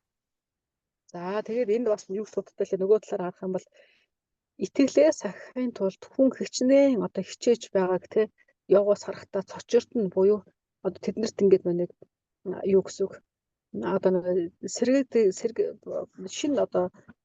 шин хараа ирж тэд нар өөрсдөө дахин хүчлэгч нь гэсэн бид нар тэгвэл яаж байгаа вэ гэдэг хүчлэгч нь гэсэн. 그리고 불의한 자가 잘 되는 것을 볼 때 부러워하지 않고 도리어 분을 내면서 하나님 앞에 심판받을 걸 생각하면서 불쌍히 여기는 겁니다. За тэр бас яг тэгэхээр бүхэмдэн гэдэг бас санаасан нэг тэгсэн өвдөн гэдгээр бас орчуулж байгаа байхгүй. Тэр энэ яаж юм гэхээр зөв одоо өөрөөр хэлбэл Йовын байдлаас харж тэд нэр итгэл нь хүчрхэгжиж харин итгэлгүй хүмүүсийн тэр одоо байдлыг харахтаа тэд нэр эднэр хүмүүс энэ хүмүүсийн төгсгөлийн төлөө ингээд шууд нь. 자, 우리는 불의한 자 혹은 믿지 않는 불신자들이 잘 되는 것을 보고 부러워할 필요가 없습니다. Бид нар одоо яах вэ гэхээр харин тэр дунд нь яах вэ? Итгэлгүй хүмүүс те одоо яг боддоор харагдаж байгаа тэр бодит байдал харагдцуудыг нь хараад те тэр дунд ингээд одоо юу гэдэг гоё юм уу? Ямар сайхан ямар нэг тийм гэх шаардлага байхгүй. 뭐 그들은 결국은 이제 하나님 앞에 심판을 받을 자이기 때문입니다. Яа тэгэхээр тэдний одоо эцийг нь бодох юм бол бид нар тэгэх боломжгүй тэд нар ингээд тэр хүмүүс эсрэгээр эцсээч мэдэхгүй ингээд явж байгаа нь илүү өрөвдөлтөй. 그러니까 우리는요, 불의한 자들이 잘 되는 걸 보면은 부러워하거나 기뻐할 일이 아니라 오히려 불쌍하게 보는 겁니다. Тэр бид нар харахаар яг тийм одоо тэг эцээ мэдэхгүй ч гэсэн яг өнөөдрийнхөөрөө тэг яг өнөөдрийн л тэр юг харж байгаа тэр хүмүүсийг харахтаа ингээд өрөвдмөр. 그다음 9절 보면요. 9절 그러므로 의인은 그 길을 독실히 행하고 손이 깨끗한 자는 점점 힘을 얻느니라 그랬습니다. За айлыг 9 дэх эшлэл гэсэн ч зөвхт нэгэн замаа хөөн явж гар цэвэр нэгэн улам бүчрэхэд болон өсөх ажээ гэсэн. 네, 의인들은 성도가 이런 재난을 당하는 걸 보거나 악인이 잘 되는 걸 보아도 믿음의 손해를 보지 않아야 됩니다. Наадаг яасан бэ? Зөв хүмүүсээ юу гэдэг зөв хүмүүс одоо хормоо хүмүүсийн те хормоо буруу бодолтой хүмүүсийн байдлыг харахтаа сэтгэл нь ингээд хэцүү болдог ч гэсэн те итгэлээрээ бол тэд нэр одоо хохирохгүй. 도리어 신앙이 아주 독실해지고 또 손은 깨끗해지고 또 힘을 얻어서 믿음의 다른 박질을 잘 해야 됩니다. Эсвэргээрээ яадаг гэхээр бид нэр бусдыг өөрчилж харахгүй илүү өөрийнхөө үйл хэрэг дээр анхаарал тавьж те итгэлээ цэгнэж үйлсээ цэвэр байлгах гэдэг хичээл болно гэсэн. 이제 의인이 우리 성도가 고난당하는 모습을 볼 때 우리는 더욱더 힘을 얻어서 믿음의 다른 박질을 잘하게 되는 겁니다. Харин бас итгэлтэй нэгэнтэй итгэлээс ахын төлөө хичээж байгаа тэр хичээл тест нь хүмүүс бас ингээд тий итгэлийн аханд үс хичээж байгааг харахтаа урамших болно гэсэн. 그다음 10절 말씀 보겠습니다. 너희는 다 다시 올지니라 내가 너희 중에서 지혜자를 찾을 수 없느니라 그랬습니다. Харин та нар дахин заавал ирээрээ. Мэргэн нэгнийг та нарын дундаас үл олноо би. 그 욥이 그 친구들에게 갔다가 다시 오라고 했습니다. Яа одоо энэ удаа болохоор найзуудаа хэлж байгаа тий яах вэ гэсэн. 왜냐면요, 그 친구들이 지금은 아무리 바른 진리를 말해 주어도 깨닫지 못하기 때문입니다. Яагаад гэхээр тэр найзууд нь хичнээн одоо явж хэлгээд орохдоо сэнхүүлгээд явын бодлого өөрчлөлтөө тий түүнийг одоо яагаад дараагүй тий. 그래서 얼마 후에는 그들이 좀 믿음이 좀 자라나서 바른 말을 깨닫게 될 수도 있기 때문입니다. Тэрний ажил тэдний буцаагаад яваад буцаж ирээрэй гэж нүсүүлээ. Тэд нар магадгүй энэ удаа одоо итгэлийн түвшин бага байж болно тий. Дараад нь одоо итгэлийн түвшин өсчөөд ирэх боломжтой гэж харсан байна. 지금은 좀 깊은 진리를 깨닫지 못하지만 얼마 후에는 깨달을지 모른다는 것입니다. Тэд нар одоогийн байдлаар бол тий сүнсний тэр гүн зүйлүүдийг ойлгохгүй өнгөцгөн яриад дүгнээд байгаа. Харин явандаа тэд нар яг хэлээрээ сүнсний гүн зүйлүүдийг ойлгох хэмжээний хүрэх хаа гэж болсон байгаа гэж. 지금 진리를 잘 모르고 신령한 지혜가 없는 자라도 앞으로 지혜를 얻어서 깨달을 수가 있습니다. Өнөөдөр би магадгүй тий үннийг гүнзгий ойлгохгүй тий дэлхийн хувьд одоо өсөлттэй биш ийм байж болно.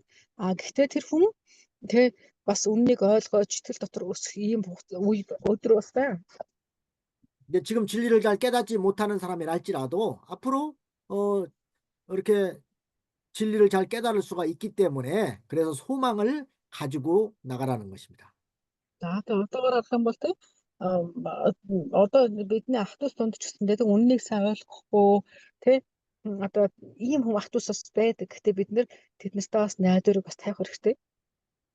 네, 그러면 네 번째 대지는 이제 11절로 16절까지는 욥이 육신의 소망이 다 끊어짐입니다. Тэгээ дөрөвдүгээр сэдвээр байдлаа орж ийн. Явын махуудын найдвар нь тасарсан нь гэсэн сэдв байгаа. За тэгээ 11-ээс 16 дугаар ишлээ. 네, 11절 말씀 봅니다. 나의 날이 지나갔고 내 경영 내 마음에 사모하는 바가 다 끊어졌구나 그랬습니다. За 11-д гэсэн бэ. Миний хоногуд өнгөрөн одож миний санаанууд бүр зүрхний минь хүслүүд ч тасран үгүй болвоо гэсэн. 욥은 이렇게 심한 고난으로 거의 죽게 되었기 때문에 자기가 계획하던 것이 다 수포로 돌아갔다는 것입니다. За тэгээ гэсэн. Хүний үнээр нөгөө тэгээ баяа бодё гэхээс чи хэцүү ийм нөхцөл байдалтай байсан шүү дээ тий. Тэгэнгүүт тэр яасан бэ? Өөрийнх нь бүх төлөвүүд ингээд өнгөрөн одож байна гэж үзсэн. 이제 세상에서 무엇을 하려는 그런 소망이 다 끊어졌다는 겁니다. Өөрөөр хэлэх юм бол тэр яасан сэрээ энэ дэлхийд би энийг чи ингээд тгийж хийх хэмжээний ямар нэгэн зүйлийг хийх гэсэн тэмүүлэх гэсэн энэ найдвар нь бүр байхгүй болсон. 그러나 욥은 절망하지 않고 오히려 하늘나라에다 소망을 뒀습니다. Гэтэ Явын хувьд яасан бэ? Тэглэж гэсэндээ тэрээр найдвар гэдэг зүйлийг энэ дэлхийд тавьж чадахгүй болсон ч гэсэн Тэнгэрийн хаанчлал руу болохоор найдвараа тавьсан байна. 우리 성도는요, 세상 문이 닫히게 되면은 하늘 문이 열리는 것입니다. Итгэгчүнд яадаг вэ? Энэ дэлхийн үүдээ хаахад Тэнгэр эсрэгээр нь үүдээ нээдэг. Амен. 네, 세상 것이 안 된다고 해서 낙심할 필요 없습니다. Тэгэхээр бид нэр энэ дэлхийн зүйлүүд болохгүй байна гэдэг ингээд те хүчээ алдах хэрэг байхгүй. 영의 것, 신령한 것이 더 잘 되는 것이 더 복된 것입니다. Харин илүү төл өрөөл нь хаана байгаа юм бэ? Илүү өрөөл нь дээрээсээ Тэнгэр сүнслэг байдлаас ирдэг байна. 그다음에 12절 말씀 보면 그들은 밤으로 낮을 삼고 빛이 어두운 데 가깝다는구나 그랬습니다. За тэр юу гэсэн бэ? 12 дээр тэд харанхуй орчинд гэрэл ойрхон байна гэж шүнийг өдөр болгодог ажээ гэсэн. Амен. 그 친구들은 밤을 낮으로 삼는 자고 또 빛을 어두움으로 삼는 자들이라고 욥이 말합니다. За тэг Йов найзуудаа ингэж хэлсэн гэж тэрээр тэд нар яадаг вэ гэхээр найзууд нь шүнийг өдөр гэж ярьдаг. Шүнийг харанхуй гэрэл гэж ярьдаг. шүнийг өдөр гэж ярьдаг. 그러니까 바른 진리를 깨닫지 못하는 자들과 또 모든 사건을 바로 판단하지 못하는 자들은 다 이와 같은 자들이라는 것입니다. Тэгээд үннийг одоо хүн идэ зөв зөвсөртөө ойлгохгүй эсвэл зөвхөн өөрийнхөө дүгнэлт хийдэг хүмүүс яг ийм байдлаар байдаг. 참고 성경 보면은 이사야 5장 20절 말씀입니다. Тэгэхээр Исая номны 3-ын 5-장 20절 말씀 юм уу? 5장 20절. За Исая 5-ын 20 дугаар ишлэгийг харах юм бол энэ дэр юу гэхээр 네, 거기 보면 악을 선하다 하며 흑암으로 광명을 삼으며 광명으로 흑암을 삼으며 쓴 것으로 단 것을 삼으며 단 것으로 쓴 것을 잡는 자들은 화가 있다고 그랬습니다. энэ дэр үгээр мууг сайн сайныг муу гэж нэрлэгчэд за мөн харанхуйг гэрлийг харанхуйгаар солигчд гашууныг амттай гэж хэлээд амттайг гашуунаар орлуулагчд ерөө хөөрхийлэлтэйгээ гэсэн. 우리가 이 진리를 바로 분별할 줄 아는 것이 큰 복입니다. Тэгээ бидний хувьд үнэн зүйлийг ялгаж салгаж ойлгоно гэдэг үнэхээр том ерөөлөө. 그러려면 성경을 바로 배워야 됩니다. Тэгэхээр бид нэр тэг ялгаж салгаж чадах юм чадварыг үргэлж байхыг Библиэд үргэлж ойлгох. 그래서 성도들에게도 성경을 잘 가르쳐 주는 것이 대단히 중요한 것입니다. Бид нар бас итгэжтэй эдний үгийг дамжуулж өгч эдний үгийг зааж өгөх нь маш чухал. 네, 그다음에 13절부터 16절까지 보겠습니다. 13-аас 16 дугаар эшлэл харъя. 네, 내 소망이 음부로 내 집을 삼음에 있어서 침상을 흑암에 베풀고 무덤들어 너는 내 아비라 구덕이라 너는 내 어미 내 자매라 할진대 나의 소망이 어디 있으며 나의 소망을 누가 보겠느냐 흙 속에서 쉴 때는 소망이 음부문으로 내려갈 뿐이니라 그랬습니다. 13-аас 16 гэсэн. Тэр би үхэгсдийн орныг гэрээ гэж харвал тэр би өөрийнхөө орийг харанхуйд засвал нүхийг эцгээ өтийг ихчээ гэвэл найдвар минь тэгээд хаана байх юм бэ? Найдварыг минь хүн олж харах юм уу? Энэ нь үхэгсдийн орн руу доош унах уу? эцэстээ бид хамтдаа шороо тоос болох уу гэсэн. 자, 이 말은 그 욥이 육신적으로는 아무 소망이 없고 죽을 일만 남아 있다는 말입니다. Тэгээс харах юм бол те Йовын хувьд тэр махбодын хувьд ямар ч бүр найдваргүй болсон зөвхөн үхэл гэдэг лгийг үхлээ л үхлээд байсан хүн гэдэг харж байна. 그러니까 이렇게 음부로 내 집을 삼으며 또 침상을 흑암에 베풀고 무덤들어 놓는 내 아비라. 이게 그 욥이 이제 죽어서 무덤에 묻히게 될 것을 말한 것입니다. Тэгээ орны гэрээ харуул гэрээ гэж харуул тэгээ өөрийнхөө орыг харахгүй гэж засах гэж юм биш. Энэ болохоор яа өөрийгөө ер нь бол ухахаа гэж бодсон байсан.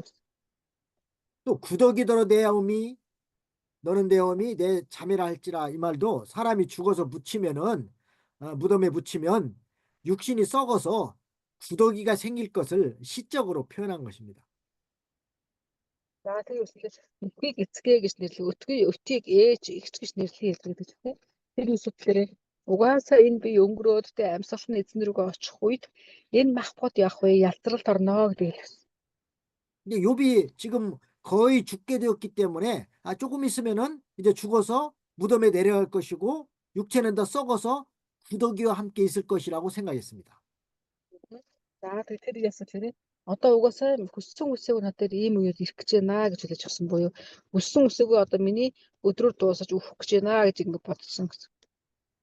자, 욥은 육신의 몸으로는 소망이 다 끊어진 것 같았지만 뭐 절망하거나 슬퍼하지 않고 그 영혼이 이제 천국에서 하나님과 살 소망을 가지고 하나님을 바라봤습니다. За тэг яваа болохоор тэр махбодын хувьд те тэгээд одоо өнгөрцөн найдваргүй болцсон. Тэг хүмүүс болоход хэлэхэд нэг нүднээс бүр гарцсан нүд халтармаар ийм байгаа боловч тэгэхээр тэр яасан гэхээр өөр ингэсэн найдварыг болохоор эзэн бурхандаа буюу Тэнгэрийн хаанчлал руу тавьсан байсан гэсэн. 욥기 19장 26절 한번 보세요. Тэгээд яваа номны 19-ийн 26-절 26절. 거기도 자, 보면 19-ийн 나의 이 가죽 이것이 썩은 후에 내가 육체 밖에서 하나님을 보리라 그랬습니다. За энэ дээр бас байна те арьс минь устгагдсан хойнч би махбодороо бурхныг харах болоо гэсэн. 아멘. 예, 이렇게 사람이 죽으면은 그 육체는 이제 흙에서 왔기 때문에 흙으로 돌아갈지라도 그 영혼이 하나님과 같이 살 것을 바라보면서 소망을 가진 것입니다. Тэгээд яа хэлж байгаа тийм ээ. Хүн насварна гэдэг чинь ялцралд ороод тийм махбодны гэх боловч хүний сүнс яах вэ? Өөрийн бүтээгч рүүгээ эзэн бурхан руугаа очно гэдэг мэдчихсэн. 예, 우리 성도는 세상에서 영원히 살 자가 아니라 하늘나라에서 영원히 살 자라는 것입니다. За тэгээд тийм энд байгаа хүмүүс ялангуяа эзний хүмүүс бид нэр зөвхөн энэ дэлхийд амьдрахтаа эзний хүмүүс байгаа гэхгүй тийм мөнхийн хаанчлалд ороод гэсэндээ мөнхөд үргэлжлэх эзний хүмүүс нэрэн дотор багтнаа гэж өрөөж байна. 세상에서 믿음 잘 지켜야 하늘나라 가서 영광의 면류관상을 받을 것입니다.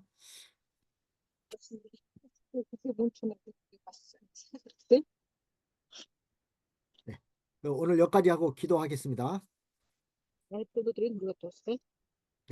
하나님 아버지, 오늘도 이렇게 욥기서를 통해서 귀한 진리를 가르쳐 주셔서 감사합니다. Эзэн энэ өдөр та нандин үгийн төлөө даасан нандин үгийн төлөө талархъя. 세상에서 여러 가지 고난과 또 시험을 당한다 할지라도 낙심하지 않게 해주시옵소서.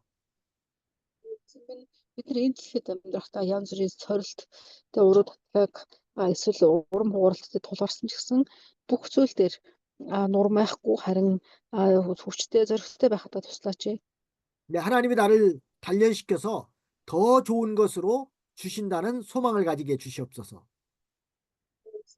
Та бидний илүү сайн газар руу, илүү дээр газар руу удирдах найдваргүй өөрчлөхөд туслаач. 장차 하늘나라에서 하나님과 같이 살 소망을 가지고 모든 고난을 잘 참고 이기게 해주시옵소서. Бид нэр удахгүй эзэн Иесустэй хамт ялалтыг байгуулна гэдгийг санахтаа альва зүйл дээр ирж байгаа альва асуудлууд сорилтуудыг бүгдийг ятанд хэлж өгөөч. 예수님의 이름으로 기도합나이다. 아멘. 아멘. 감사합니다. 고맙습니다. 예. 수고하셨습니다, 저는.